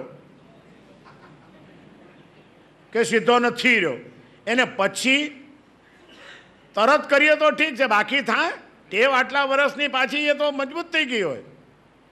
એટલે માણસ પહેલાં આવીને સગાવાલા એને સીધો સુવડાવી દે કે પછી ઠાઠડીમાં બાંધી નહીં શકે. અને એકવાર સીધો કરો, હાડો આખી જિંદગી આડો ચાલ્યો છે, હવે તો ટાંટીઓ પકડીને બી સીધો કરો, તમને પહેલાં સીધા કરી નાખે. કારણ કે પછી અક્કડ થઈ જાય છે. અક્કડતા એ શેની નિશાની છે? મરી ગયાની. જીવંતતાની નિશાની છે ફ્લેક્સિબિલિટી, વળતારો. જિંદગીમાં જે ફ્લેક્સિબલ રહે છે હંમેશા એનો માયલો જીવતો રહે છે. જે અક્કડ થઈને ફરે છે એનો અંતરાત્મા મરી જાય છે. ઝુકતા વહી હૈ जिसमें जान है. कविए કીધું झुकता वही है जिसमें जान है, अकड़ता तो मुर्दे की पहचान है. અકડતા શેની નિશાની છે? મરેલાની. આપણે મરેલા રહેવું છે કે જીવતાને ધબકતા રહેવું છે, એનો નિર્ણય આપણે કરવાનો છે. અહીં આગળ ગ્રંથકાર મહાપુરુષ મંગલાચરણ કરે છે, એમાં પણ પહેલો શબ્દ મૂકે છે નમો વીયરાગાણમ. વિતરાગ પ્રભુને મારા નમસ્કાર હો. નમો વીયરાગાણમ. નમસ્કાર વિતરાગને કરે છે, પણ એ વિતરાગ કેવા છે એના વિશેષણો આપે છે. નમો વીયરાગાણમ, બીજું સવન્નુણમ, દેવિંદ પૂયાણમ, જઠ્ય વથુવાયણમ, તેલુક્ક ગુરુણમ, અરુવંતાણમ, ભગવંતાણમ. સૌથી પહેલું કીધું વિતરાગ. વિતરાગ પ્રભુને નમસ્કાર કરે છે, પણ એ વિતરાગ કેવા? જેટલા વિતરાગ હોય બધા સર્વજ્ઞ હોય જેવો નિયમ ખરો? બોલો ભાઈ. વિતરાગ હોય બધા સર્વજ્ઞ હોય એવો નિયમ કરો? 12મા ગુણસ્થાનકે પહોંચેલો જીવ ઉપશાંત મોહ કહેવાય. એટલે એનો રાગ શાંત થઈ ગયો છે, હવે જરાય છે નહીં, પણ એ વિતરાગ ના કહેવાય. ક્ષય થઈ જાય સંપૂર્ણપણે મોહનીય કર્મનો, ત્યારે જ એ વિતરાગ કહેવાય. અહીંયા આગળ વિતરાગ શબ્દ લીધો છે. ક્ષય, કર્મનો ક્ષય. નમો વીયરાગાણમ, વિતરાગ. અને પાછા કેવા? સવન્નુણમ, એ સર્વજ્ઞ હોવા જોઈએ. ત્રણેય લોકના સર્વભાવોને જાણનારા. વિતરાગતા એટલે મોહનીય કર્મનો ક્ષય, સર્વજ્ઞતા એટલે જ્ઞાનાવરણીય કર્મનો ક્ષય. મોહનીય કર્મનો ક્ષય જ્યાં સુધી ન થાય ત્યાં સુધી જ્ઞાનાવરણીય કર્મનો સંપૂર્ણ ક્ષય થતો જ નથી, એમ આપણી કર્મ ફિલોસોફી કહે છે. 12મા ગુણસ્થાને કે મોહનીય કર્મનો ક્ષય થઈ જાય, પણ સર્વજ્ઞતા ક્યારે આવે? અયોગી, સયોગી, કેવલી ગુણસ્થાનક 13મું છે. કેવળ જ્ઞાન 13મા ગુણસ્થાનકે થાય. વિતરાગતા આવે 12મામાં હજી, પણ સર્વજ્ઞતા નથી આવતી. સર્વજ્ઞતા તો 13મા ગુણસ્થાનકે જીવ પહોંચે ત્યારે જ આવે છે, સહયોગી કેવલી ગુણસ્થાનક. એટલે ખાલી વિતરાગ ન કીધું, પણ વિતરાગ અને પાછા એ સર્વજ્ઞ હોવા જોઈએ એવા પ્રભુને મારા નમસ્કારો. ચાલો, વિતરાગ પણ હોય ને સર્વજ્ઞ પણ હોય, પણ એ બધા તીર્થંકરો એવો નિયમ ખરો? તીર્થંકર સિવાયના આત્માઓ પણ કેવળ જ્ઞાની થઈ શકે કે નહીં? અને કેવળ જ્ઞાનની સાથે વિતરાગતા પણ આવે કે નહીં? આવે. અહીં તો વિતરાગ એટલે તીર્થંકર પરમાત્માને લેવાના છે કે જેમણે જ્ઞાનનું બિંદુ આપણને પહેલવેલું આપ્યું. એટલા માટે ત્રીજું વિશેષણ આપ્યું દેવિંદ પૂયાણમ, દેવેન્દ્રોથી પૂજાયેલા. જેમને કેવળ જ્ઞાન થયા પછી દેવો ઇન્દ્રો સમાવસરણની રચના કરે છે. દેવો અને ઇન્દ્રો જેમને ચામર ઢાળે છે, છત્ર ધારણ કરે છે, બ્રહ્માંડની રચના કરે છે, અશોક વૃક્ષની રચના કરે છે, દેવ દેવેન્દ્રોથી પૂજાયેલા છે, એવા પ્રભુને અમારે નમસ્કાર કરવા છે. એટલે તીર્થંકર આવ્યા. સામાન્ય કેવડીની બાદ બાકી કરી. ખાલી વિતરાગ લઈએ તો સર્વજ્ઞ ન હોઈ શકે, સર્વજ્ઞની બાદ બાકી થઈ જાય. એટલે વિતરાગની સાથે સર્વજ્ઞ લીધા, પણ સર્વજ્ઞ ને વિતરાગ પણ હોય, પણ એ સામાન્ય કેવડી હોઈ શકે. તીર્થંકરને નમસ્કાર કરવાના છે. એટલા માટે તીર્થંકર માટે ત્રીજા નંબરમાં કીધું દેવિંદ પૂયાણમ, દેવેન્દ્રોથી પૂજાયેલા હોવા જોઈએ. દેવ દેવેન્દ્રો તીર્થંકરનો અતિશય એવો કે કેવળ જ્ઞાન થાય એટલે દેવો અને ઇન્દ્રો આવે જ અને એમની ભક્તિથી પૂજા કરે, ભક્તિ કરે. અને જઠ્ઠિય વથુવાયણમ, ચોથું એ દેવેન્દ્રોએ રચેલા સંવર્ષણમાં બેસીને ભગવાન શું કરે? પછી એમના કેવળ જ્ઞાનમાં યથાસ્થિત એમણે જે કંઈ જોયું વસ્તુ એને તે જ સ્વરૂપે પ્રકાશનારા હોય છે. જઠ્ઠ્ય વથુવાયણમ, યથાસ્થિત વસ્તુના વાદી, કહેનારા, સત્યને પ્રગટ કરનારા એવા પ્રભુ. એટલે દેશના આપે છે ભગવાન. આ 4 વિશેષણો દ્વારા બહુ એક ગંભીર વાત રજૂ કરવામાં આવી છે. તીર્થંકર ભગવાનના 4 અતિશયો બતાડવામાં આવ્યા છે. તમારામાંથી ઘણા બધાને ખબર હશે તીર્થંકર પ્રભુના 34 અતિશયો આવે છે, ખબર છે ને? આપણે ત્યાં એક સ્તવન છે આદિનાથ ભગવાનનું, પ્રથમ જિનેશ્વર પ્રણમીએ જાસ સુગંધી રેખાય, એમાં આવે છે ચાર અતિશય મૂલથી 19 દેવના કીધ. કર્મ ખપ્યાથી 11 34 એમ અતિશયા સમવાયાંગે પ્રસિદ્ધ. સમવાયાંગ નામનું સૂત્ર, આપણા જે 11 અંગ દ્વાદ સાંગી જે કહેવાય 12 અંગ, એમાંનું એક અંગ છે આચારાંગ ઠાણાંગ સમવાયાંગ નામનું એક સૂત્ર છે આખું. એ સમવાયાંગ સૂત્રની અંદર તીર્થંકર ભગવાનના 34 અતિશયોનું વર્ણન કર્યું છે અને એમાં આ ભેદ પાડ્યા છે.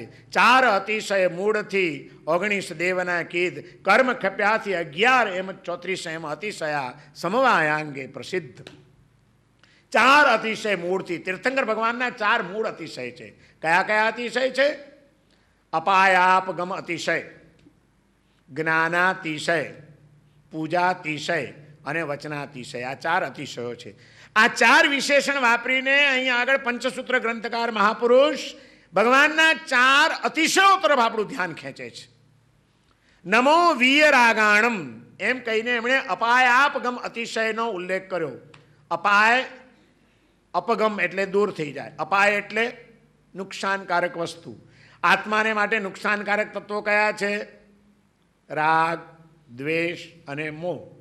એ ચાલ્યા ગયા એટલે ભગવાનનો અપાયાપગમ અતિશય થયો. આ એક અર્થ થયો. બીજું, ભગવાન જ્યાં આગળ વિચારતા હોય ત્યાં આગળ આસપાસમાં જોજનો સુધી કોઈ મારી મરકી, કોઈ ઉપદ્રવ કશું જ પણ આવી શકે. બધા અપાયો એમનાથી દૂર રહે. અપગમ આ ભગવાનનો અતિશય. તીર્થંકર પ્રભુ જ્યાં વિચારતા હોય ત્યાં કોઈ મારી મરકી વગેરે કોઈ ઉપદ્રવ ડોકાઈ શકે જ નહીં. એમનો પુણ્ય પ્રભાવ જ એવો. એટલે એનાથી અપાયાપગમ અતિશય કીધું. વિતરાગ છે માટે અપાયાપગમ અતિશય. પછી બીજો અતિશય છે જ્ઞાનાતિશય. એમના જ્ઞાનનો અતિશય એટલો અસાધારણ છે કે એમના જેવું જ્ઞાન બીજે ક્યાંય સંપૂર્ણ જ્ઞાની છે એટલે જ્ઞાનાતિશય આવ્યો. પછી એમનો ત્રીજો અતિશયનું વર્ણન છે પૂજાતિશય. દેવ દેવેન્દ્રો એમની પૂજા કરતા હોય છે એટલે દેવિંદ પૂયાણમ એમ કહીને એમના પૂજા અતિશય તરફ આપણું ધ્યાન ખેંચ્યું. અને ચોથો અતિશય છે વચનાતિશય. પ્રભુના વચનનો એવો અતિશય. પ્રભુના વચન એવા મધુર હોય. માલ કંસ રાગમાં વહેતી પ્રભુની વાણી એવી અસરકારક હોય, એવી મધુર હોય, સાંભળવા ન ઈચ્છતા હોય તો પણ માણસ સાંભળવા બેસી જાય એવી એટલી તાકાત ભગવાનની વાણીમાં હોય છે, એમના વચનમાં હોય છે, એમના મધુર સ્વરમાં હોય છે. એમનો વચનાતિશય છે. જઠ્ઠ્ય વત્થુ વાયણમ. ભગવાન યથાસ્થિત વસ્તુને બોલનારા છે એમ બોલનારા કહીને એમનો વચનાતિશયનો ઉલ્લેખ કર્યો. જ્ઞાની પુરુષો એક શબ્દ વાપરે ને 2 વાત કરે.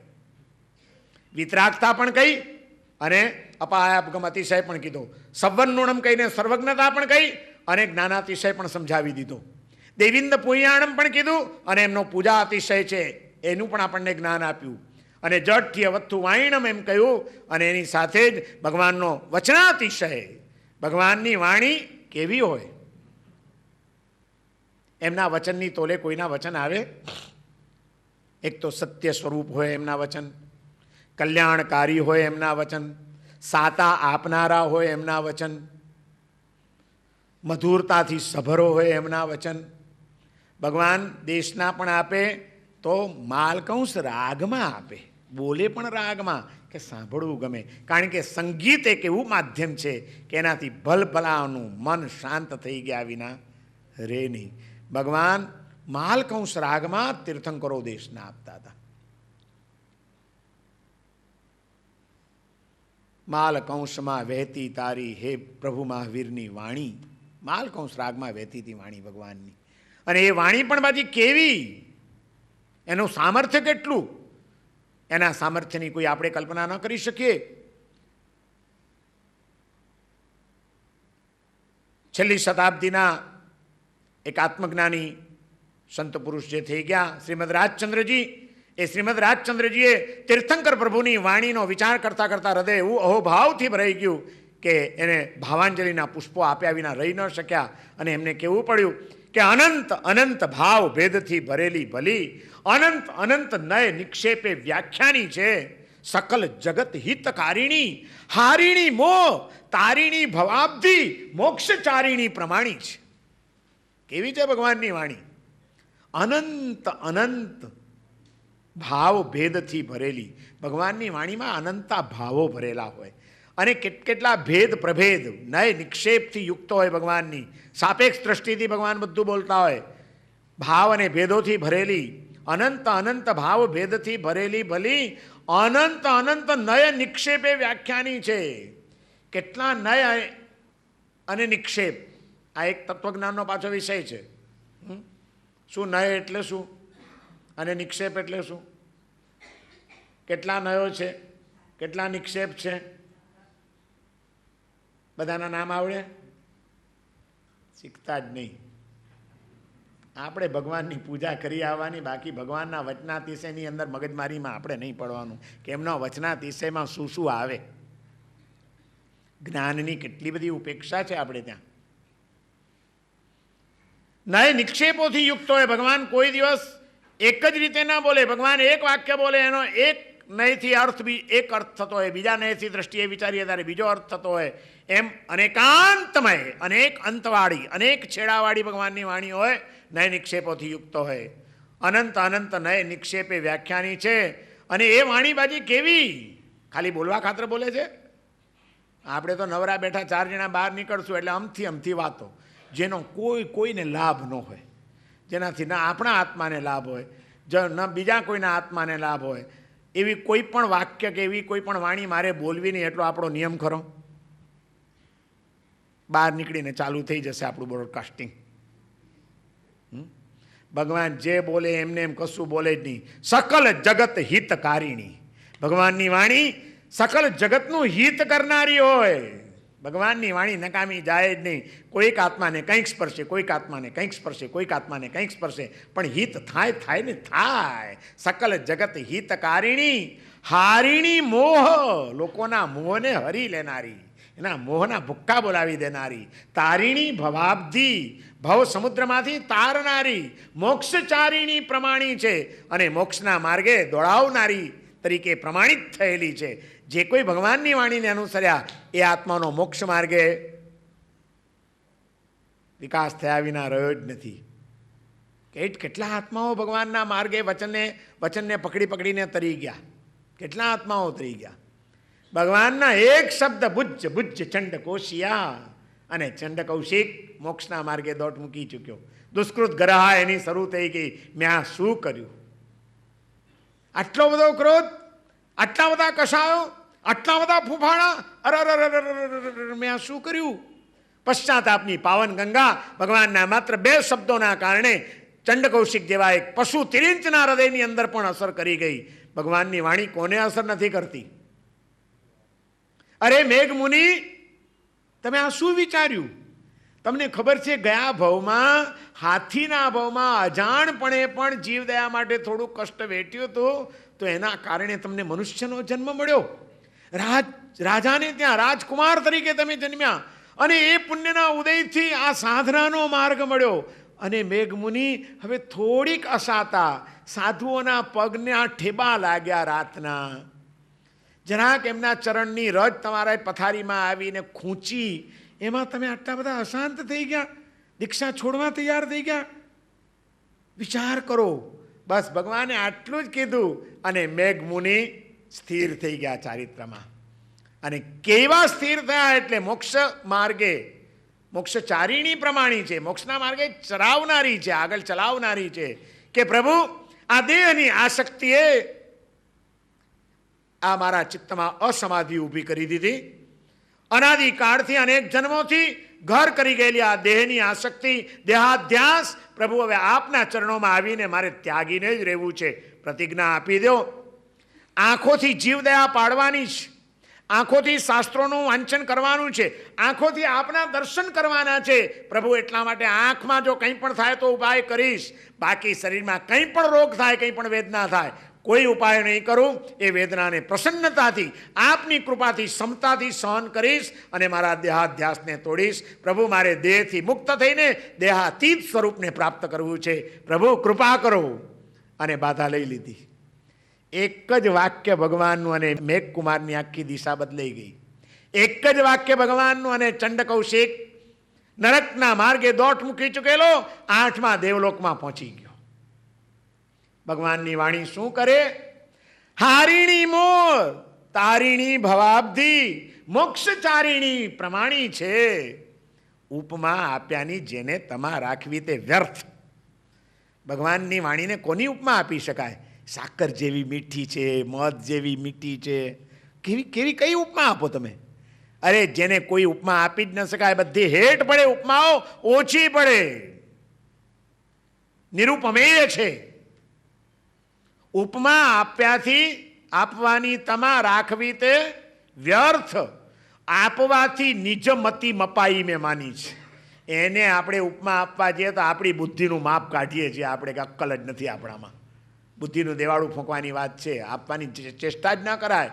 3 લોકના નાથ દેવાદિદેવ કરુણામૂર્તિ તીર્થંકર પરમાત્મા વિતરાગ સર્વજ્ઞ અને દેવેન્દ્રોથી પૂજાયેલા અને અદ્ભુત વચનાતિશય જેમને મૂળથી પ્રાપ્ત થયેલો છે એવા પ્રભુની વાણી, એ વાણીને તમે ને હું આપણે કોણ સમજનારા? આપણે કઈ રીતે એને આપી શકીએ? આપણે કોની એને ઉપમા આપી શકીએ? પ્રભુની વાણી અગાધ છે, અપાર છે, મધુર છે, કલ્યાણકારિણી છે, ભવાબ્ધિથી તારિણી છે.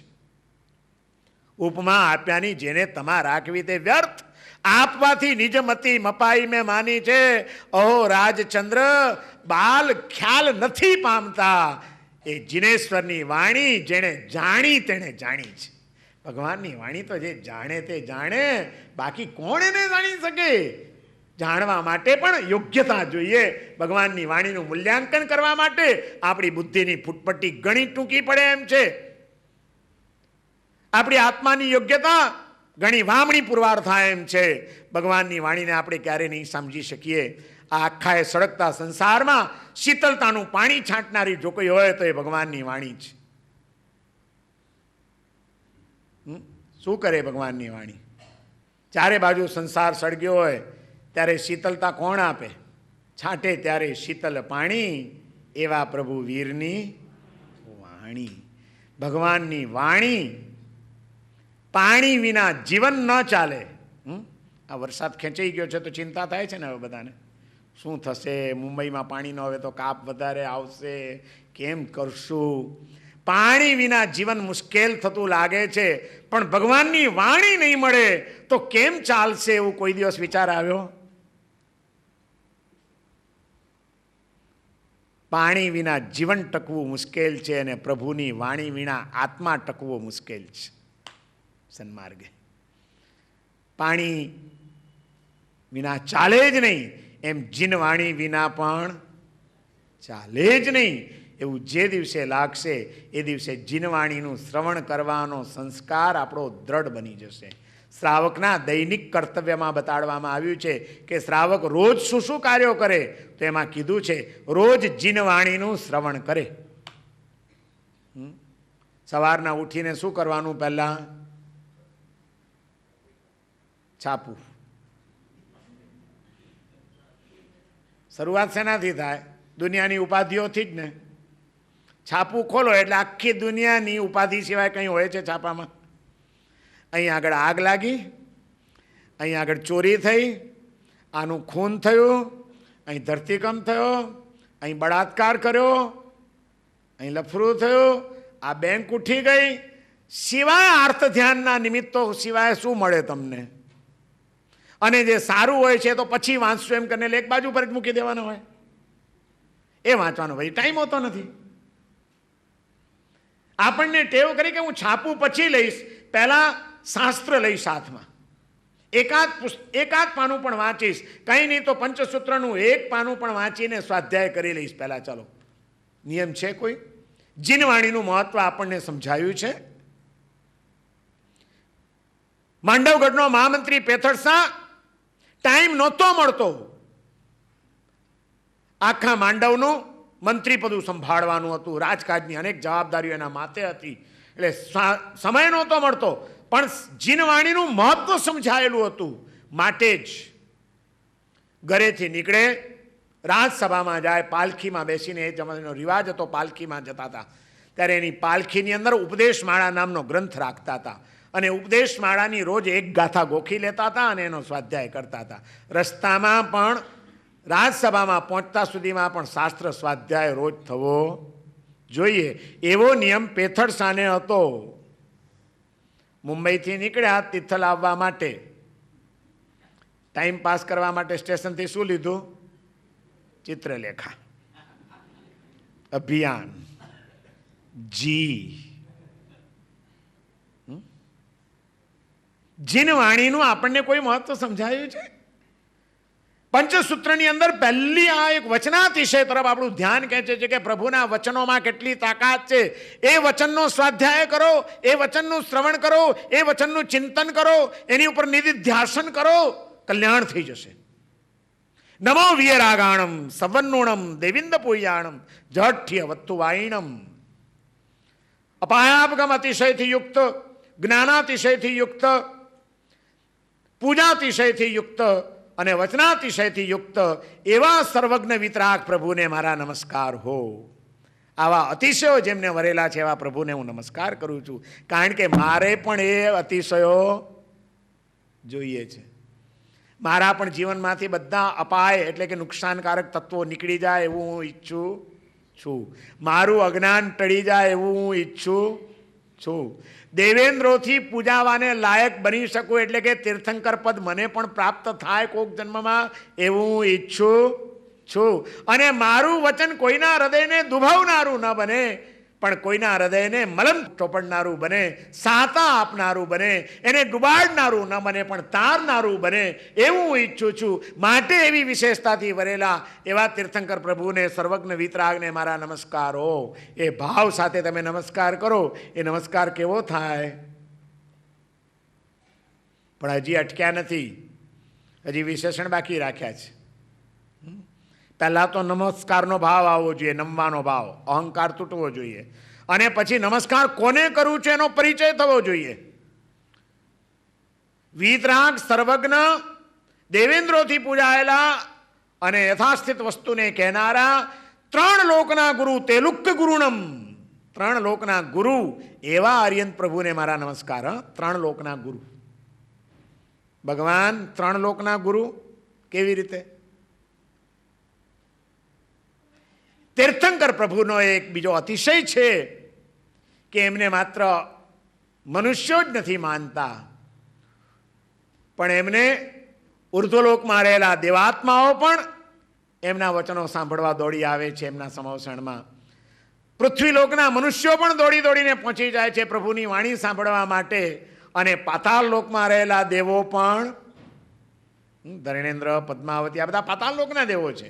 તો ત્રણેય લોકના જીવો આવ્યા કે નહીં?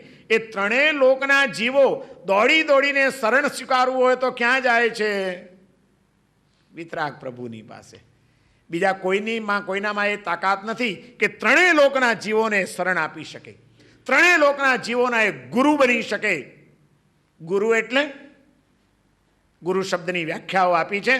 હરિભદ્ર શ્રી મહારાજે પંચસૂત્રની ટીકામાં ગુરુ શબ્દની વ્યાખ્યા કરી કે ગૃહ્ણાતિ ઇતિ ગુરુ, જે ગ્રહણ કરે છે, જે સ્વીકારે છે એનું નામ ગુરુ. ભગવાન ત્રણેય લોકના જીવોનો સ્વીકાર કરનારા છે, બધાને શરણાગતિ આપનારા છે, બધાનું કલ્યાણ ઈચ્છનારા છે. માટે ત્રણ લોકના ગુરુ છે.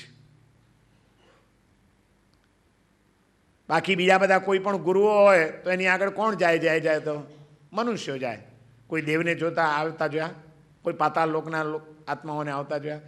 તીર્થંકર પ્રભુની પાસે બધા જ જીવો દોડી દોડીને પહોંચી જાય છે. માટે એ ત્રણ લોકના ગુરુ છે.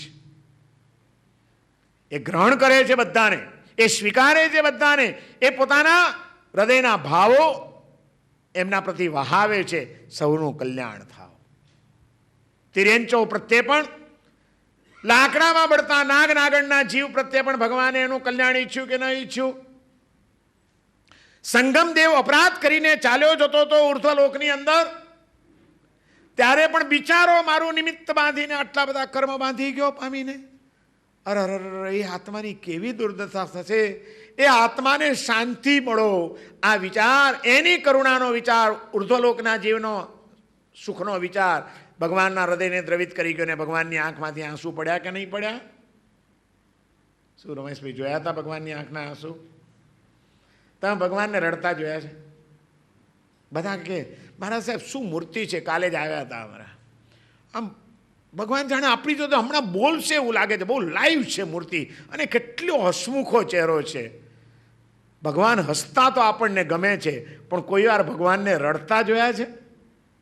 એ ગમવા જોઈએ, કારણ કે એમનું રુદન ઇષ્ટ વિયોગ કે અનિષ્ટ સંયોગના કારણે થયેલું નથી હોતું, પણ એમના આંખમાંથી પડેલા આંસુ જગતના જીવો પ્રત્યેના વાત્સલ્ય ભાવના પ્રતીક રૂપે હોય છે, કરુણાના આંસુ હોય છે, અને કરુણાના આંસુ પણ આ જગતનું કલ્યાણ કરવા માટે સમર્થ છે. અને એટલા માટે હેમચંદ્રાચાર્યને કહેવું પડ્યું, ઈષત બાષ્પાર્દ્રયોર ભદ્રમ શ્રી પાર્શ્વજીને નેત્રયો. કંઈક ભીની થયેલી એવી આંખો, હે પ્રભુ તમારી આંખમાંથી પડેલા એ આંસુ એ પણ આ જગતનું કલ્યાણ કરનારા થાવ. ભગવાન 3 લોકના ગુરુ છે. પાતાળ લોકના જીવોનું પણ એણે કલ્યાણ ઈચ્છ્યું, સંગમ જેવા ઉર્ધ્વલોકના જીવોનું પણ એણે કલ્યાણ ઈચ્છ્યું, અને પોતાનો શિષ્ય પોતાનાથી આડો ફાટીને તેજોલેસ્યા મૂકીને એ જ તેજોલેસ્યા પાછી વળવાથી દાઝેલો, સળગી રહેલો અને દાહથી પીડાતો એવો કોણ? એને તો ઓળખો કે નહીં? ગોસાણાને ઓળખો? મળેલા? ભગવાન જેવા ભગવાન મળ્યા છતાં પણ ભગવાનને ન ઓળખી શક્યો. જીવનું દુર્ભાગ્ય ક્યારેક એવું હોય છે કે 3 લોકના ગુરુ મળે છતાં એને ઓળખી ન શકે. દેવ ગુરુની ઓળખ થવી અને દેવ ગુરુને પકડી લેવા, અને આપણે પકડીએ પણ દેવ ગુરુ આપણને પકડી લે, આપણને સ્વીકારી લે, એ મહાન સદભાગ્ય હોય ને ત્યારે જ થાય, નહીં તો ન સ્વીકારે. હરિભદ્ર સુરી મહારાજે ગુરુની વ્યાખ્યા જ આપી, ગૃહ્ણાતિ ગુરુ જે ગ્રહણ કરે સ્વીકારી લે તમને. ભગવાન 3 લોકના ગુરુ છે, બધાને સ્વીકારી લે છે. સંગમને સ્વીકાર્યો, ચંડ કૌશિકને સ્વીકાર્યો, મેઘ મુનિને પણ સ્વીકાર્યા, તો પોતાની ઉપર તેજોલેસ્યા મૂકનાર એવા ગોસાળાને પણ સ્વીકાર્યો. એને સમાધિ મળો, એને શાંતિ મળો, બિચારો છેલ્લી ક્ષણોમાં દુર્ગતિના રવાડે ક્યાંક ન ચડી જાય. આ ઉત્કૃષ્ટ કરુણા તીર્થંકર ભગવાનની 3 લોકના ગુરુ ક્યારે કહેવાય? એ શરણ આપી શકે. એમણે શરણ આપ્યું, એમના હૃદયનો ભાવ ગોસાળાને સ્પર્શી ગયો, અને ગોસાળાના હૃદયમાં મૃત્યુની અંતિમ ક્ષણોમાં પોતે કરેલા જબરજસ્ત પાપનો જબરજસ્ત પસ્તાવો જાગી ગયો. ગોસાળાએ તેજોલેસ્યા મૂકી, એમાં કોઈ નવાઈ નથી, પણ આવા ગોસાળાને પણ મરતા મરતા પશ્ચાતાપ જાગ્યો, મેં ખોટું કર્યું એ ભાન થઈ ગયું, અને એ ભાને એના આત્માને રડાવી મૂક્યો. એ મહાન વસ્તુ છે. આપણે શું યાદ રાખ્યું? કેટલો નાલાયક કહેવાય ભગવાન પર તેજોલેસ્યા છોડી. ગોસાળાની ભૂલ આપણને દેખાણી છે, પણ ગોસાળાનો પશ્ચાતાપ આપણને નથી દેખાણો કે એણે કેવો જબરજસ્ત પશ્ચાતાપ કર્યો. અરે એવો પશ્ચાતાપ કોક જન્મમાં તમને ને મને આવી જાય ને આપણું કલ્યાણ થઈ જાય. બાકી તો આપણે ક્યાં ક્યાં આગ નહીં ઓકી હોય. એણે તેજોલેસ્યાની આગ ઓકી, આપણે વચનોની આગ ઓકવામાં કંઈ બાકી રાખીએ છીએ? જરાક આપણાથી કોઈ વિપરીત ચાલ્યું એટલે આપણા મોઢામાંથી સરસ્વતી શરૂ થઈ જાય. નખો જ જજો, એનું બરબાદ થઈ જજો, ભગવાન નહીં છોડે એને. આપણે આગ નથી ઓકતા તો શું કરીએ છીએ? અને એ વખતે ગોસાળાને યાદ કરો કે એણે આગ ઓકી હતી ને હું એ આગ જ ઓકું છું, બીજું કંઈ નથી કરતો. ક્યારેક આપણે ગુરુની ટીકા કરી નાખીએ, ક્યારેક આપણે ભગવાન માટે પણ ગમે તેવું બોલી નાખીએ, ક્યારેક આપણે સાધર્મિકની પણ ગમે તેવી નિંદા કરી નાખીએ. આ આપણે આપણા ચતુર્વિધ સંઘની પ્રત્યે આગ ઓકી રહ્યા છીએ. જે 25મો તીર્થંકર કહેવાય ચતુર્વિધ સંઘ, એણે એક તીર્થંકર ઉપર આગ ઓકી હતી, મેં બીજા પર ઓકી છે, શું ફરક પડ્યો? પણ એને પશ્ચાતાપ થયો ને એ તરી ગયો. આપણને એવો પશ્ચાતાપ કોઈ દિવસ જાગ્યો છે? મેં આવો ખોટો વિચાર કર્યો, મેં આવા કટુ વચન કહી દીધા, અરે મેં આ શું કર્યું? એ વિચાર આવ્યો હોય અને આંખમાંથી દડ આંસુ ચાલ્યા ગયા હોય, એવું કેટલી વાર બન્યું? ગોસાળ મૃત્યુની અંતિમ ક્ષણે 14 આંસુ વાવતો પથારીમાં પડ્યો છે, અને એને પરમ ગુરુ માનનારા એના વિનીત શિષ્યો એનાથી એના આંસુ જોયા જતા નથી. ગુરુદેવ, ગુરુદેવ, આપની આંખમાં આંસુ, અમે સમજીએ છીએ આપને ખૂબ પીડા થતી હશે, અમે બધી સેવા કરીએ છીએ, ઉપચાર કરીએ છીએ, પણ શું કરી શકીએ ગુરુદેવ, આપ શાંતિ રાખો, આપ કેમ રડો છો? અને ત્યારે ગોસાળો રડતા રડતા એના શિષ્યોને કહે છે, હું મારી વેદનાને નથી રડતો, હું મારી પીડાને નથી રડતો, હજી આના કરતા ભયંકર પીડા મને થવી જોઈએ એવા પાપ મેં કર્યા છે. હું તો રડું છું મારી નાલાયકીને. 3 લોકના ગુરુ મળ્યા, આવા પરમનાથ મળ્યા, પણ હું એને ઓળખી ન શક્યો. મેં મારા અહંકારના કારણે મારો મત અલગ ચલાવ્યો. મેં કેટલું ભયંકર પાપ કર્યું અને મારા અહંકારે મને આ પરાકાષ્ઠાએ પહોંચાડ્યો કે મારા તારક એવા ગુરુની ઉપર મેં તેજોલેસ્યા છોડી. ધિક્કાર છે મને. તમે મારા સાચા શિષ્યો તો મારી એક અંતિમ ઈચ્છા પૂરી કરશો. રડતા રડતા કહે છે એના શિષ્યોને. અને એના શિષ્યો કહે છે, ગુરુદેવ, ગુરુદેવ આપ કહો, આપની બધી જ ઈચ્છા અમે પૂરી કરશું, આપ કહો અમે શું કરીએ? અને ત્યારે ચોધાર આંસુ સાથે ગોસાળો કહે છે, જો તમે મારા સાચા શિષ્યો તો સાંભળી લો મારી આ અંતિમ ઈચ્છા, કે મારું જ્યારે મૃત્યુ થાય ત્યારે મારા દેહને અગ્નિ સંસ્કાર પછી આપજો. પહેલા દોડીને પ્રભુની પાસે જજો. મારો આ દેહ ભસ્મીભૂત થઈ જાય એ પહેલા કમસે કમ મારે મારા પાપનો એકરાર પ્રભુની પાસે કરવો છે. પ્રભુને કહેજો કે પ્રભુ, તમારા નાલાયક શિષ્ય ગોસાળાએ આપની ક્ષમા માંગી છે. એણે કીધું કે મેં ભયંકર પાપ કર્યું છે, પ્રભુ આપ એને ક્ષમા કરી દો. ભગવાનને મારા વતી વિનંતી કરજો કે મને પ્રભુ ક્ષમા કરે, પ્રભુ મને શક્તિ આપે, અને ત્યાર પછી આવજો. મારા જો સાચા શિષ્યો તો એટલું કામ કરજો, મારા પગને દોરડું બાંધજો, અને મરેલા કૂતરાને જેમ ધસેડીને લઈ જાય એમ મારા સબને આ શ્રાવસ્તીની શેરીઓમાં ઢસડીને ફેરવજો. ઢસડતા જજો અને પોકાર કરતા જજો કે અમારો ગુરુ ગોસાળો ખોટો હતો. એને મરતા મરતા કહીને ગયા છે કે ભગવાન મહાવીર જ સાચા છે, અને જગત જો આત્માનું કલ્યાણ કરવું હોય તો સૌ ભગવાન મહાવીરના શરણે જજો, ગોસાળાની વાત ન માનશો. આવી ઉદ્ઘોષ ના કરજો. મારા શરીરને ઢસડજો, શેરીએ શેરીએ ફેરવજો, અને એ રીતે મારી અંતિમ યાત્રા કાઢજો, જેથી મને મારા પાપને ધોવાનો એક અવસર મળે. કઈ હદનો પશ્ચાતાપ હશે, તમે વિચાર તો કરો. કઈ હદનો પશ્ચાતાપ હશે. ગોસાળા જેવી પશ્ચાતાપની એની જ્વાળા જવલ્લે જ જોવા મળે એવું એક વિરલ પાત્ર છે. હું તો કહું છું, પાપ તો કોણ નથી કરતું. આપણા દરેકના આત્માએ જન્મ જન્માંતરમાં કયા કયા પાપ નહીં કર્યા હોય આ દુનિયાની અંદર. પણ દુર્ભાગ્ય આપણે કે ગોસાળાની ઉપર જેવી ભગવાનની કરુણા થઈ એવી કરુણા કદાચ આપણી ઉપર ન થઈ. આપણને કોઈ દિવસ એવો તીવ્ર પશ્ચાતાપ ન જાગ્યો કે આપણે ભગવાનના ચરણોમાં જઈને ધ્રુસકે ને ધ્રુસકે રડ્યા હોઈએ કોઈ દિવસ, કે પ્રભુ મારી ઉપર પણ કરુણા કરો, અને એના જેવો પશ્ચાતાપનો ભાવ, દુષ્કૃત ગ્રહનો ભાવ મારા અંતરમાં જગાડી દો. પ્રભુ હું તમારા શરણે છું, હું અનાથ છું, પ્રભુ મારી રક્ષા કરો. ક્યારે આપણને થયું આવું? તેલુક્ક ગુરુણમ એટલે શું? કોને કહેવાય તેલુક્ક ગુરુણમ? નમસ્કાર હો એ વિતરાગ પ્રભુને, સર્વજ્ઞને, દેવેન્દ્રોથી પૂજાયેલાને, અને યથાસ્થિત વસ્તુ કહેનારા 3 લોકના ગુરુને, કે જે ગુરુ અરુહંતાણમ ભગવંતાણમ. બહુ અદ્ભુત એક શબ્દ છે આ. પહેલું સૂત્ર હમણાં પૂરું કરું છું. અરુહંતાણમ ભગવંતાણમ વાંચો જરાક ચોપડીમાં. અરિયંતાણમ ભગવંતાણમ નથી લખ્યું, અરુહંતાણમ ભગવંતાણમ. બહુ જ અદ્ભુત એક માર્ગદર્શન, એક ઇંગિત, એક ઈશારો આપણને આના દ્વારા કરવામાં આવ્યો છે. 3 શબ્દ આપણે ત્યાં શાસ્ત્રોમાં વપરાય છે: અરિહંત, અરહંત અને અરુહંત.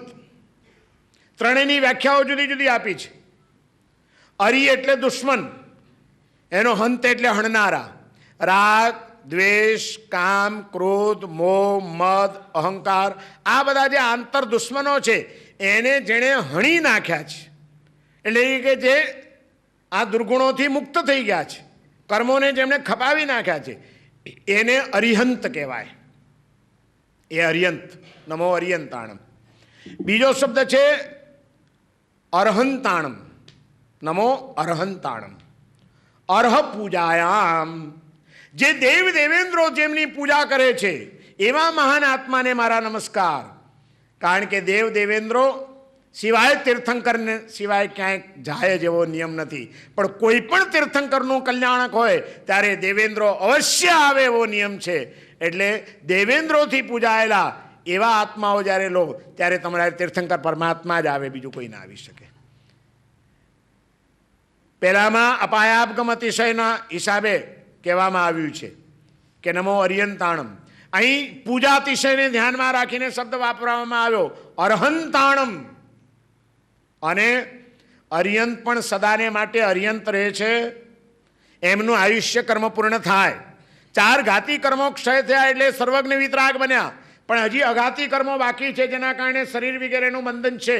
એ અઘાતી કર્મોનો જ્યારે ક્ષય થઈ જાય ત્યારે અરિયંત પણ શું થઈ જાય? પછી સિદ્ધ થઈ જાય, મોક્ષમાં જાય. અને મોક્ષમાં ગયેલા આત્માને ફરીથી પાછું ઉગવાનું હોય, જન્મવાનું હોય નહીં. તો અરિયંતનું પણ લક્ષ્ય શું? અરિયંત પણ માર્ગ શેનો બતાડે? સિદ્ધત્વની પ્રાપ્તિનો. મોક્ષમાં જવાની વાત કરે. બધા જ કર્મના બંધનોથી મુક્ત થઈને આત્માએ પોતાના સ્વસ્વરૂપમાં સ્થિર થવાનું છે એ વાત સમજાવનારા જો કોઈ હોય તો એ કોણ છે? અરિયંત. અને એ અરિયંત એકવાર મોક્ષમાં ગયા પછી ફરીથી સંસારમાં આવતા નથી. જૈન દર્શનનો આ એક સિદ્ધાંત. અરુહંતાણમ, રૂહ એટલે ઉગવું, જે ફરીથી સંસારમાં ઉગે નહીં એ અરુહંત કહેવાય. અનેક મહાપુરુષોના જીવન ચરિત્રો આપણે સાંભળશું કે પૂર્વ ભાવમાં આમ હતા ને પછીના ભાવમાં આમ થયું ને પછી એણે દીક્ષા લીધી ને પછી સાધના કરી. એ બધાના ભાવો સાંભળ્યા, પણ અરિયંત થયા પછી અરિયંત ભગવાન પાછા આવ્યા અને પછી ફરીથી આવી સાધના કરી. એવું કોઈ અરિયંતનું જીવન ચરિત્ર સાંભળ્યું? અરિયંત અરુહંત થઈ જાય છે, એને ફરીથી ઉગવાનું નથી. એ જ ભાવમાં સિદ્ધત્વને પ્રાપ્ત કરનારા છે. મારે ફરીથી આ સંસારમાં ઉગવું નથી, માટે હું અરિયંત પ્રભુને નમસ્કાર કરું છું. આ અરુહંતાણમ શબ્દ વાપરીને ગ્રંથકાર મહાપુરુષ આપણને એક બીજું કામ કરે છે. આ એક પ્રણાલિકા છે. કોઈ પણ ગ્રંથકાર મહાપુરુષ ગ્રંથની રચના કરે તો એક તો મંગલાચરણ કરે અને બીજા નંબરમાં પ્રણિધાન સંકલ્પ કરાવે કે હું શું કરવા માગું છું. અહીં આગળ પંચસૂત્ર ગ્રંથકાર આપણને નમો કરીને એમણે નમસ્કાર રૂપી મંગલ ભાવ મંગલ કરાવ્યું અને અરુહંતાણમ ભગવંતાણમ કહીને આપણું પ્રણિધાન કરાવે છે, આપણને સંકલ્પ કરાવે છે કે હું શેને માટે નમસ્કાર કરું છું? કે મારે હવે પછી આ સંસારમાં ઉગવું. જૈનનું લક્ષ્ય શું? જૈન માત્રનું લક્ષ્ય શું? અજન્મા થવું. અજન્મા થવું. આપણા શાસ્ત્રોમાં કીધું છે કે જૈન, સાચો જૈન એને કહેવાય કે જેનું લક્ષ્ય એ હોય કે હવે પછી મારે જન્મવું. કારણ કે જન્મ થશે તો જીવન જીવવાનું જ છે. જીવન જીવવા માટે અનેક જીવોને મારવાના જ છે. એના વિના જીવી શકાય છે? સૂક્ષ્મ હિંસા તો આવવાની જ છે. જન્મ છે તો જીવન છે, જીવન છે તો હિંસા છે, હિંસા છે તો કર્મબંધ છે, એના કારણે પાછું મરણ છે, પછી પાછું જન્મવાનું છે. એના કરતાં જન્મીએ જ નહીં તો જન્મનું દુઃખ નહીં, જીવનની ઉપાધિઓ નહીં, મૃત્યુની વેદના નહીં, બધામાંથી મુક્ત થઈ જવાય છે. માટે કીધું કે લક્ષ્ય બાંધવું હોય તો એક જ બાંધજો, હવે પછી મારે જન્મવું ન પડે તો સારું. અજન્મા થવું એ મારા જીવનનું લક્ષ્ય છે. લક્ષ્ય શું? બોલો, શેને માટે પર્યુષણ કરવા આવ્યા છો અહીં? મોક્ષ. ગોખેલો જવાબ. શું જોઈએ છે? તો કે મોક્ષ. બહાર નીકળીને જમવા જશે ત્યાં પૂછશે ઇન્ડેક્સ કેટલો છે, કઈ સ્ક્રિપ્ટ લેવા જેવી છે, પતી ગયું, મોક્ષ બાજુ પર ભૂલાઈ જશે. આપણા જીવનનું લક્ષ્ય શું છે? આપણે કોઈ લક્ષ્ય બાંધ્યું જ નથી. લક્ષ્ય વિહોણું જીવન ચાલી રહ્યું છે. આ આપણી મોટામાં મોટી કમનસીબી છે. જૈનનું લક્ષ્ય શું હોય એ વાત અહીં કહેવા માંગે છે. પંચસૂત્ર ગ્રંથકાર આપણને આપણા જીવનનું એક લક્ષ્ય બંધાવી આપે છે કે મારે હવે પછી જન્મવું ના પડે, એ જ મારા જીવનનું લક્ષ્ય છે. મારે અજન્મા થવું છે. સમ્યક દ્રષ્ટિએ આત્મા કોને કહેવાય? કૃષ્ણ મહારાજા સમ્યક દ્રષ્ટિ હતા, સમ્યક દર્શન પામેલો આત્મા હતો, અને એટલા માટે જ એની જેટલી રાજકુમારીઓ હતી, રાજકુમારો હતા, દીકરા દીકરીઓ હતા, એ બધાને એ સવાલ પૂછતા હતા. ઉંમર લાયક થઈ રાજકુમારી ત્યારે એને સવાલ પૂછતા હતા કૃષ્ણ મહારાજા, દીકરી ઉંમર લાયક થઈ છે, બોલ હવે તારો શું વિચાર છે, દાસી થવું છે કે રાણી થવું છે? આ પ્રશ્ન પૂછતા હતા. દાસી થવું છે કે રાણી થવું છે? દાસી થવું હોય તો તને લગ્ન કરાવી આપું, સંસારના બંધનોમાં પડવું પડશે અને ગુલામી ભરી જિંદગી જીવવી પડશે. રાણી થવું હોય તો જા ભગવાન નેમનાથના ચરણે દીક્ષા લઈ લે, જીવનનું કલ્યાણ થઈ જશે, બધા બંધનોથી મુક્ત થઈ જઈશ. બોલ તારી શું ઈચ્છા છે? પિતા તરીકે મારી ફરજ છે, મારે મારી ફરજ અદા કરવાની છે, પણ તું જે ઈચ્છતી હોય એ માર્ગે હું તને લઈ જાઉં. દાસી થવું છે કે રાણી થવું છે? તમારે કોઈને દીકરીઓ છે? દીકરીઓ ઉંમર લાયક થઈ હતી ત્યારે શું વિચાર કર્યો હતો? બપોરે કહેશો, મને વિચારીને આવશો. સાચું કહેજો, એકે જણાએ કોઈએ એની દીકરીને કોઈ દિવસ આ સવાલ પૂછ્યો છે કે બેટા શું વિચાર છે તારો, બોલ? સંસારમાં અમે ફસાયા છીએ. શરૂઆતમાં બહુ મીઠો લાગતો હતો, પણ જેમ જેમ આગળ વધ્યા તેમ તેમ એમ લાગ્યું કે ક્યાં ફસાયા. અને આના કરતાં ફક્કડરામ જીવતા હોત તો. આ તો આડી ઝંઝટ છે, રોજ પેલીનું મન હાચવી હાચવીને જ હાલવા કરવાનું છે. જરાક ના હાચવીએ તો મોઢું ચડી જાય, મોઢું પડી જાય, ગરબડ થઈ જાય. આ આડી ક્યાં મગજ મારી. બેટા અમે તો ભૂલ કરી, તારે ભૂલ ન કરવી હોય તો હજી રસ્તો ખુલ્લો છે, એવું કીધું તું નહીં?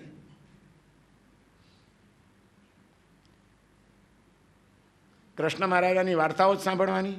મૂકી દઉં, મારે વાર્તા એવી કેવી નથી જે વાર્તા સાથે આપણે કોઈ નિસ્બત ન હોય. તે કૃષ્ણ મહારાજા એની દરેક રાજકુમારીને એણે પૂછ્યું છે, અને કેટલીકે દીક્ષા લીધી છે કે ના, અમારે ભગવાન નેમનાથના શરણે જવું છે, ચાલો પ્રેમથી તમને વડાવીશ, ધામધૂમથી તમારી દીક્ષાનો મહોત્સવ કરીશ, પણ ખરેખર તમે સાચો નિર્ણય કર્યો છે. અને કોઈએ કીધું કે ના અમારે તો લગ્ન કરવા છે, તો કે બેટા કંઈ વાંધો નહીં, પણ સમજીને કરજે, અને સંસારમાં રહેવા છતાં ભગવાન નેમનાથના માર્ગને ભૂલીશ નહીં, એમ પણ કહેતા હતા.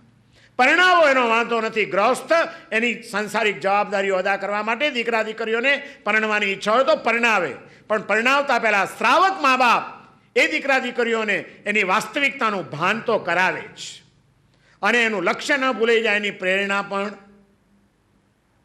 શું હા, તમે કહેવા જાઓ ને તો હવે દીકરા દીકરીઓ કહે કે બાપા અમને કહેવા આવ્યા છે, તમારી અક્કલ ક્યાં ગઈ હતી? તે હા હા કરે અમારા રમેશભાઈ. તો શું કરવા તમે પડ્યા? એ જમાનો હતો જ્યારે દીકરીઓ કોઈ દિવસ બાપની સામે બોલી નહોતી શકતી.